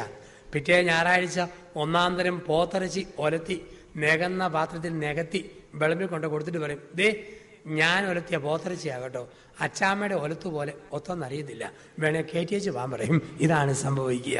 അപ്പോൾ ജീവിതത്തിൽ തക്കതായ തുണയെന്ന് പറഞ്ഞു കഴിഞ്ഞാൽ ഭർത്താവ് ഭാര്യയ്ക്ക് കൊടുക്കേണ്ട ചില സ്നേഹങ്ങളൊക്കെ ഉണ്ട്. ഇടയ്ക്കിടയ്ക്ക് അപ്പനെ പോലെ വഴക്ക് പറയണം, തിരുത്തണം, അപ്പനെ പോലെ എല്ലാം കരുതി കൊടുക്കണം. ആങ്ങളയെ പോലെ അവളെ സംരക്ഷിക്കണം, കാമുകനെ പോലെ അവളെ സന്തോഷിപ്പിക്കണം, ഭർത്താവിനെ പോലെ ദേഹം മാന്യമായിട്ട് പങ്കുവെക്കണം, ഒരു മോനെ പോലെ വെറുതെ കിടന്ന് വിളയണം. ഇത്രയും കൊടുക്കുമ്പോഴാണ് തക്കതായ തുണ. ഒരു സ്ത്രീയോ അമ്മയെപ്പോലെ എല്ലാം ഒരുക്കണം, ഭർത്താവിനെ തിരുത്തണം, കരുതൽ കൊടുക്കണം. ഒരു പെങ്ങളെ പോലെ ഭർത്താവിനെ ഓർത്ത് അഭിമാനിക്കണം. ഒരു കാമുകിയെപ്പോലെ ഭർത്താവിനെ സന്തോഷിപ്പിക്കണം. ഒരു ഭാര്യയെപ്പോലെ മടിയില്ലാതെ ദേഹം ആരോഗ്യം അനുവദിക്കുന്ന കാലത്തോളം പങ്കുവെക്കണം. ഒരു മോളെ പോലെ കളിതമാശയും പിള്ളകളിയും നടത്തണം. ഇത്രയൊക്കെ നടത്തുമ്പോഴാണ് തക്കതായ തുണയായിട്ട് മാറുക. ചിലപ്പോഴൊക്കെ ചില സ്ത്രീകളും മറ്റും പറയും, ഓ നമുക്ക് കളിതമാശൊന്നും വേണ്ട, വയസ്സ് 70 ആയില്ലേ, കരണ്ട് പോയ മോർച്ചറിയിലെ 3-ാം ദിവസ പ്രേതം പോലെ ഇങ്ങനെ നോക്കിക്കൊണ്ടിരുന്നാൽ മതി, ചിരിക്കുകയും വേണ്ട, കളിക്കുകയും വേണ്ട, വിളയുകയും വേണ്ട. അതൊക്കെയാണ് വിവരം കേട്ട ദാമ്പത്യം എന്ന് പറയുക. അബദ്ധങ്ങളാണ്. അതുപോലെ ചില ഭർത്താക്കന്മാരുണ്ട്, കെട്ടിയവനാ പക്ഷേ ഭർത്താവായിട്ടില്ല. പകൽ മുഴുവൻ പൂരപ്പാട്ട്, രാത്രി മുഴുവൻ പൊന്നാരിപ്പ്. പകൽ കുറ്റം പറച്ചില്ല, നിന്റെ അപ്പൻ ഓക്കൻ, നിന്റെ ആങ്ങള വട്ട്, നിന്റെ അനീതിക്ക് പിച്ച്, കുടുംബം മൊത്തം ഊളന്മാർ, ഇങ്ങനെ പറയും. രാത്രി 10:30 പൊന്നേ തേനെ പാലേ വയമ്പേ കൂടെ കിടക്കാൻ കൂടെ വാടി. അത് കെട്ടിയവനാ പക്ഷേ ഭർത്താവായിട്ടില്ല. ബ്ലൂ ഫിലിം കാണാൻ നിർബന്ധിക്കുക, ഭാര്യയ്ക്ക് അറപ്പുള്ള വിധത്തിൽ ശാരീരിക ബന്ധത്തിന് പ്രേരിപ്പിക്കുക, ഇതൊക്കെ മാന്യതയുള്ള ഭർത്താവിൻ്റെ ശൈലിയല്ല. ഇനി ഒരു സ്ത്രീ കല്യാണം കഴിച്ചാലും അവളെ ഇഷ്ടം പോലെ ദേഹത്തിൻ്റെ പങ്കുവയ്ക്കൽ. ചില സ്ത്രീകളും മറ്റുമുണ്ട്, അവർ പറയും, എൻ്റെ അച്ഛ എനിക്ക് 60 വയസ്സ്, കെട്ടിയവന് 62 വയസ്സ്. ഓ എൻ്റെ അച്ഛ 62 വയസ്സായെന്ന് പറയും. ഇപ്പോഴും ഒരു തരി കുണാമണ ഇടപാടാച്ചാന്ന് പറയും. അല്ല, സ്ത്രീകളുടെ ഓർമ്മ 10-60 വയസ്സ് കഴിഞ്ഞാൽ പിന്നെ ദാമ്പത്യ ബന്ധങ്ങൾ പാടില്ലെന്ന്. നിങ്ങളൊരു കാര്യം ഓർത്തോണം, സഹോദരിമാർ ഓർത്തിരിക്കുക, ആണുങ്ങളെ സംബന്ധിച്ച് ശാരീരിക ജഡിക ലൈംഗിക വികാരങ്ങൾ എത്ര വയസ്സ് വരെ ഉണ്ടെന്ന് ചോദിച്ചാൽ ഞാൻ പറയുന്നത് ആ കണക്ക്. ഈ വികാരം ആണുങ്ങളെ സംബന്ധിച്ച് മരിച്ചു കഴിഞ്ഞ് 5 മിനിറ്റൂടെ കാണും. ഇത് മനസ്സിലാക്കിയില്ലെങ്കിൽ കുടുംബ ബന്ധങ്ങൾ തകർന്നു പോകും.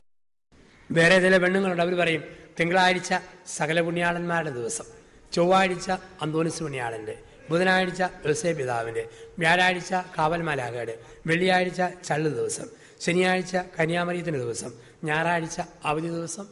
പിന്നെ ഭർത്താവിനുള്ള ദിവസം ഏത് ദിവസമാണ്? ഒരു സ്ഥലത്ത് ഞാൻ പറയും, അങ്ങനെയൊക്കെ നിങ്ങൾ തുടങ്ങിയാൽ ആണുങ്ങൾ 100-150 രൂപയായിട്ട് ഈ ദിവസം നോക്കാത്ത പെണ്ണുങ്ങളെ തപ്പിപ്പോകുമെന്ന് പറഞ്ഞു. ഇത് കേട്ട പാടൊരു ചേട്ടൻ ചാടി എഴുന്നേറ്റ് പറയുക, അച്ഛൻ ഏത് കാട്ടിന്നാ വരുന്നത്? എന്നാ ചേട്ടാന്ന് ചോദിച്ചു. പണ്ട് അച്ഛാ 150, ഇപ്പം 300 പറഞ്ഞു. ചേട്ടന് കാണാൻ പാടുക. അപ്പോൾ തക്കതായ തുണയായിട്ട് മാറുക കുടുംബ ബന്ധങ്ങളിൽ, ദാമ്പത്യ ബന്ധങ്ങളിൽ എന്നാണ് പറയുക. ചേർന്ന ഇണ തക്കതായ തുണ. അപ്പം അങ്ങനെയുള്ള ഈ ജീവിതക്രമത്തിന് നമ്മൾ കാണുന്നു, ഇത് വിവാഹത്തിൽ ഏറ്റവും കൂടുതൽ ഉപയോഗിക്കുന്ന വാക്ക് വാ അല്ലെങ്കിൽ വി എന്ന വാക്കാണ്. വിവാഹം എത്ര കളിതാമാശുള്ള ആളാണേലും കല്യാണം കഴിയുമ്പോൾ അവന് ഗൗരവമാവും. എത്ര വിളയുന്ന പെണ്ണാണേലും കല്യാണം കഴിയുമ്പോൾ അവൾക്ക് പക്വതയാവും. ഒരു അമ്മ പെൺകുട്ടിയോട് പറഞ്ഞു, എൻ്റെ അമ്മ പറഞ്ഞ ചെറുക്കനെ ഞാൻ കെട്ടുന്ന പ്രശ്നമേ ഇല്ല. അമ്മ ചോദിച്ചാൽ അതിനടി, ഓ അവൻ പറയുന്നത് സ്വർഗവും ഇല്ല നരകവും ഇല്ല, എന്നാ തെറ്റ് വേണമെങ്കിലും ചെയ്യാം, പരിക്ക് പറ്റാതിരുന്നാൽ മതിയെന്ന്. അമ്മ പറഞ്ഞു, പൊന്നു മോളെ നീ ധൈര്യമായിട്ട് അവനെ തന്നെ കെട്ടിക്കൂ, നിന്നെ കെട്ടി 3 ആഴ്ച കഴിയുമ്പോൾ നരകമുണ്ടെന്നും അവൻ ഉറപ്പായിക്കോളും, പറയാതെ സ്വർഗമുണ്ടെന്നും അവൻ വിശ്വസിച്ചോളും. വിശേഷമായ വിധത്തിൽ വഹിക്കേണ്ടതാണ്. അങ്ങനെയാണ് വിവാഹമെങ്കിൽ 5 വികളിൽ വിവാഹത്തെ നമ്മൾ ക്രമപ്പെടുത്തണം. 5 വികൾ എന്തെല്ലാമോ? 1 വിവേകം. വിവാഹത്തിന്റെ വിജയത്തിന് ഒന്നാമത്തെ അടിത്തറയാണ് വിവേകം. വിവേകമില്ലാത്ത വാക്കുകൾ ഒരിക്കലും പറയരുത്. ഭർത്താവിനോട് പറയുക, താൻ പോകുന്ന വഴിക്ക് വണ്ടി ഇടിച്ച് ജാഗത്തേ ഉള്ളൂ, ഇടിവെട്ടത്തേ ഉള്ളൂ, ഓർത്തോണം കേട്ടോ. അവൻ, നീ ചത്താ മതിയായിരുന്നു, എനിക്ക് വേറെ പെണ്ണിനെ കെട്ടാമായിരുന്നു. മുറിപ്പെടുത്തുന്ന വാക്കുകൾ ഒരിക്കലും പറയരുത്. വിവേകം വേണം. ചിലപ്പോഴൊക്കെ സംസാരത്തിലെ അപാകതകൾ കുടുംബത്തെ തകർക്കുന്നത് സംസാരത്തിലെ അപാകതകളാണ്, നമുക്കറിയാം. ചിലപ്പോഴൊക്കെ സംഭവിക്കുന്നതല്ലേ. ഭർത്താവും ഭാര്യയും കൂടെ ഒരു 3 ആഴ്ച പിണങ്ങിയിരുന്നു. ഞായറാഴ്ച അവൾ പള്ളിയിൽ പോകാൻ നേരത്ത് ഭർത്താവ് പുറത്തൊന്ന് ഇണങ്ങിക്കളയാം, ഒന്ന് മിണ്ടിക്കളയാം. ഭർത്താവ് ചോദിച്ചു, നീ പള്ളിയിൽ പോവാണോടി? അല്ല, നരകത്തിൽ പോവാ, താൻ കൂട്ടത്തിൽ പോരുന്നെന്ന് ചോദിച്ചു. തീർന്നില്ലേ? ഉടനെ അവൻ്റെ മട്ട് മാറി, എടി എനിക്ക് വളരെ തിരക്കാ, സമയമില്ല, അവിടെ ചെല്ലുമ്പോൾ നീ നിന്റെ അപ്പനോട് അന്വേഷണം പറഞ്ഞാൽ മതി. ഇങ്ങനെയാണ് ബന്ധങ്ങൾ തകരുക. വിവേകമില്ലാത്ത സംസാരം. ഒരു ഭർത്താവും ഭാര്യയും 3 ആഴ്ച പിണങ്ങിയിരുന്നു. അത് കഴിഞ്ഞപ്പോൾ അവർ ഇണങ്ങാൻ തീരുമാനിച്ചു. എങ്ങനെ ഇണങ്ങും? ഹോട്ടലിൽ പോയി ഭക്ഷണം കഴിക്കാം രണ്ടുപേരും തീരുമാനിച്ചു. അവർ ഹോട്ടലിൽ ചെന്നപ്പോൾ 10-25 ഭാര്യാഭർത്താക്കന്മാർ ഇണങ്ങാൻ വേണ്ടി അതേ ഹോട്ടലിൽ അന്ന് തന്നെ വന്നിട്ടുണ്ട്. മേശപ്പുറത്ത് പൊറോട്ട, ചപ്പാത്തി, നാന്, പൂരി മസാല, അപ്പം ഇതൊക്കെ ഇരിക്കുന്നു. കൂട്ടത്തിൽ liver fry, beef fry, fish molee, അതുപോലെ തന്നെ മുട്ട പൊരിച്ച് വെച്ചത്, സ്വീറ്റ്സ്, ഇതെല്ലാം ഇരിപ്പുണ്ട്. ഒന്നാമത്തെ ഭർത്താവ് ഇണങ്ങാൻ വേണ്ടി അവൻ്റെ ഭാര്യയോട് പറഞ്ഞു, എൻ്റെ സ്വീറ്റി കുറേ സ്വീറ്റ്സ് എടുത്തു തരാമോ? അവൾ മധുരം എടുത്തു കൊടുത്തു. അതോടെ അവരങ്ങിണങ്ങി. രണ്ടാമത്തം പറഞ്ഞു, എൻ്റെ കരളെ ആ ലിവർ ഫ്രൈ ഒന്ന് എടുത്തു തരാമോ? അവൾ കരൾ വറുത്ത് എടുത്തു കൊടുത്തു. അവൾ ഇണങ്ങി. അപ്പം മൂന്നാമത്തെ ഭാര്യ പറഞ്ഞു, മനുഷ്യ ഇതുപോലെ വല്ല എന്നോടും ഒന്ന് പറ, ഞാനും ഒന്ന് ഇണങ്ങട്ടെ. ഉടനെ അവൻ പറയുക, എൻ്റെ പോത്തെ ആ ബീഫ് ഒന്ന് എടുത്തു തരാമോ? ഇതോടെ പ്രശ്നമായി. അപ്പം വിവേകമില്ലാത്ത സംസാരങ്ങളാണ് പലപ്പോഴും കുടുംബ ബന്ധങ്ങളെ തകർക്കുന്നത്. വിവേകമില്ലാത്ത സംസാരം. അപ്പം നമ്മുടെ സംസാരം ശ്രദ്ധിക്കുക, വിവേകമുള്ളവരായിട്ട് മാറുക. 2, വിജ്ഞാനം. എന്താണ് വിജ്ഞാനം? ഒരു ഭർത്താവിനെ കുറിച്ച് ഭാര്യ ശരിക്കും പഠിക്കണം. ഇന്ന സാഹചര്യത്തിൽ ഇവനോട് മിണ്ടിയാൽ അവൻ എങ്ങനെ പ്രതികരിക്കും? എൻ്റെ ഭാര്യയോട് ഈ സമയത്ത് സംസാരിച്ചാൽ അവളുടെ പ്രതികരണം എന്താ? പഠിക്കണം. ഭാര്യയുടെ പ്രത്യേകത ഭർത്താവ് പഠിക്കണം, ഭർത്താവിൻ്റെ പ്രത്യേകത ഭാര്യ പഠിക്കണം. സ്ത്രീകൾ ഓർത്തോണം, ചില സമയത്ത് ആണുങ്ങളെ പിശാച് ഈമ്പി വലിച്ച സമയമുണ്ട്. ആ സമയത്ത് മിണ്ടാൻ പോയേക്കരുത്. കുളിച്ച് തണുത്ത് മര്യാദയ്ക്ക് ഇരിക്കുമ്പോൾ മാത്രമേ ഭർത്താവിനോട് സംസാരിക്കാവൂ. അല്ലെങ്കിൽ ചിലപ്പോൾ ഓർക്കാത്ത മറുപടി കിട്ടിയെന്നിരിക്കും. അതുപോലെ ഭർത്താവ് ഓർത്തോണം, ഭാര്യ കൊച്ചു കൊച്ചു കാര്യം വന്ന് എന്നോട് പറയുമ്പം അവക്ക് എന്നോടല്ലാതെ വേറെ ആരോടെങ്കിലും പറയാൻ പറ്റുമോ? നിങ്ങൾ കേട്ടില്ല, പിന്നെ ആര് കേൾക്കും? ഭാര്യയെ. അയൽവക്കത്തെ ചേട്ടൻ വോളണ്ടിയറായിട്ട് നാളെ മുതൽ കേൾക്കാമെന്ന് പറഞ്ഞാൽ നിങ്ങൾ സമ്മതിക്കുമോ? കൊലപാതകം നടക്കുകയല്ലേ? ഞാനെന്ന ഭർത്താവ് അവിടെ കേൾക്കാൻ സമയം കണ്ടെത്തുന്ന ഒരു ഭാര്യയോ സമയവും തക്കവും നോക്കി വേണം ഭർത്താവിനോട് സംസാരിക്കാൻ. കൊച്ചു കൊച്ചു കാര്യങ്ങൾ ചെന്ന് പറയുന്നത് ഒരു ഭാര്യ നീലസാരി ഉടുത്തോണ്ട് ഇതിന് പറയാം, ചേട്ടാ ഇതിന് ചേർന്ന് 50 പൈസയിലെ 5 നീല പൊട്ട് മേടിച്ചു കൊണ്ട് തരാമോ? പറഞ്ഞു, പീറ പൊട്ട്. പൈസ കൂടി കാര്യം വരെ എന്നോട് പറയടി, ഇത് നിനക്ക് ചെയ്യാവുന്നതല്ലേ ഉള്ളൂ. അവൾ മിടിക്കുക. പിറ്റേ ദിവസം അവൾ കുളിച്ച് തോർത്തി ഒരു മഞ്ഞപ്പൊട്ടും കുത്തിക്കൊണ്ട് വന്നു. ചേട്ടാ ഇതിന് ചേർന്ന 5000 രൂപയുടെ ഒരു മഞ്ഞസാരി മേടിച്ചു തരാമോ? ഇപ്പം സംസാരത്തിൽ നോക്കിയും കണ്ടും വർത്താനം പറയാൻ പഠിക്കണമെന്നാണ് പറയാം. ഭർത്താവിനെ ഭാര്യ അറിയണം, ഭാര്യയെ ഭർത്താവ് അറിയണം. വിവേകം അല്ലെങ്കിൽ വിജ്ഞാനം. വിവേകം. 2, വിജ്ഞാനം. 3, വിശുദ്ധി. എന്താണ് വിശുദ്ധി? വിശുദ്ധി എന്ന് പറഞ്ഞു കഴിഞ്ഞാൽ സ്വന്തം ഭാര്യയ്ക്കപ്പുറത്ത് മറ്റൊരാളെക്കുറിച്ച് കരുതാതിരിക്കുക, സ്വന്തം ഭർത്താവിനപ്പുറത്ത് മറ്റൊരാളെക്കുറിച്ച് കരുതാതിരിക്കുക. ഇത് വിശുദ്ധിയിലേക്കുള്ള വിളിയാണെന്ന് ഓർക്കുക. അപ്പം അതുകൊണ്ട് ജീവിതത്തിൽ ആരെ ദൈവം തന്നോ തന്ന ആളെക്കുറിച്ച് സമ്പൂർണ്ണ തൃപ്തി, അതിനപ്പുറത്തേക്ക് ചിന്തയേയില്ല. വിശുദ്ധി. 4, വിധേയത്വം. എന്താണ് വിധേയത്വം? ചില കാര്യങ്ങളിൽ ഭർത്താവ് ഭാര്യയ്ക്ക് അങ്ങ് വഴങ്ങി കൊടുക്കണം. ചിലപ്പം തെറ്റാന്നറിയാം, എങ്കിൽ പോലും കുടുംബസമാധാനത്തിന് വേണ്ടി വഴങ്ങണം. സ്ത്രീകൾ അതുപോലെ ഭർത്താവിന് മുമ്പിൽ ചില കാര്യങ്ങളിൽ അങ്ങ് വഴങ്ങി കൊടുക്കണം. അമേരിക്കയിലും യൂറോപ്പിലെയും കുടുംബങ്ങൾ തകർന്നത് ഈ വിധേയത്വമില്ല. ആണുങ്ങളെ കയറി സ്ത്രീകൾ ഭരിക്കാൻ തുടങ്ങിയപ്പോഴാണ് യൂറോപ്പിലെ അമേരിക്കയിലെ കുടുംബങ്ങൾ തകർന്നു തുടങ്ങിയത്. ഇപ്പം നമുക്കിടയിൽ നമ്മുടെ ഇന്ത്യക്കാരുടെ മക്കൾക്കാണ് വിദേശത്ത് നല്ല മാർക്ക്. അതിൻ്റെ കാര്യം പറയുന്നത് കുടുംബത്തിൽ വിധേയത്വമുണ്ട്. വിധേയത്വം എന്ന് പറയുമ്പോൾ ഈ ഒരു കാഴ്ചപ്പാടിൽ നമ്മൾ കടന്നു വരിക, പൂർണ്ണമായിട്ട് ചില കാര്യങ്ങൾ കണ്ടില്ല കേട്ടില്ല എന്ന് വെക്കാനുള്ള ഒരു മനസ്സ്. 5, വീണ്ടെടുപ്പ്. എന്താണ് വീണ്ടെടുപ്പ്? ഒരു ഭർത്താവിനെ ദൈവം തന്നിരിക്കുന്നത് ഒരു സ്ത്രീ മൂലം അവൻ വീണ്ടെടുക്കാൻ വേണ്ടിയിട്ടാണ്. ഒരു സ്ത്രീയെ ദൈവം ഭർത്താവിന് കൊടുത്തിരിക്കുന്നത് അവൻ അവളെ വീണ്ടെടുക്കാൻ വേണ്ടിയിട്ടാണ്. ക്രിസ്തു സഭയെ വീണ്ടെടുത്തതുപോലെ. അല്ലെങ്കിൽ ദൈവം എന്നെ അവളെ ഏൽപ്പിക്കത്തില്ല, അവനെ എൻ്റെ തരികയില്ല. ഈ ഒരു ഓർമ്മ നമുക്ക് എപ്പോഴും വേണം. ഇപ്പം വീണ്ടെടുപ്പിന് വേണ്ടി വിളിക്കപ്പെട്ട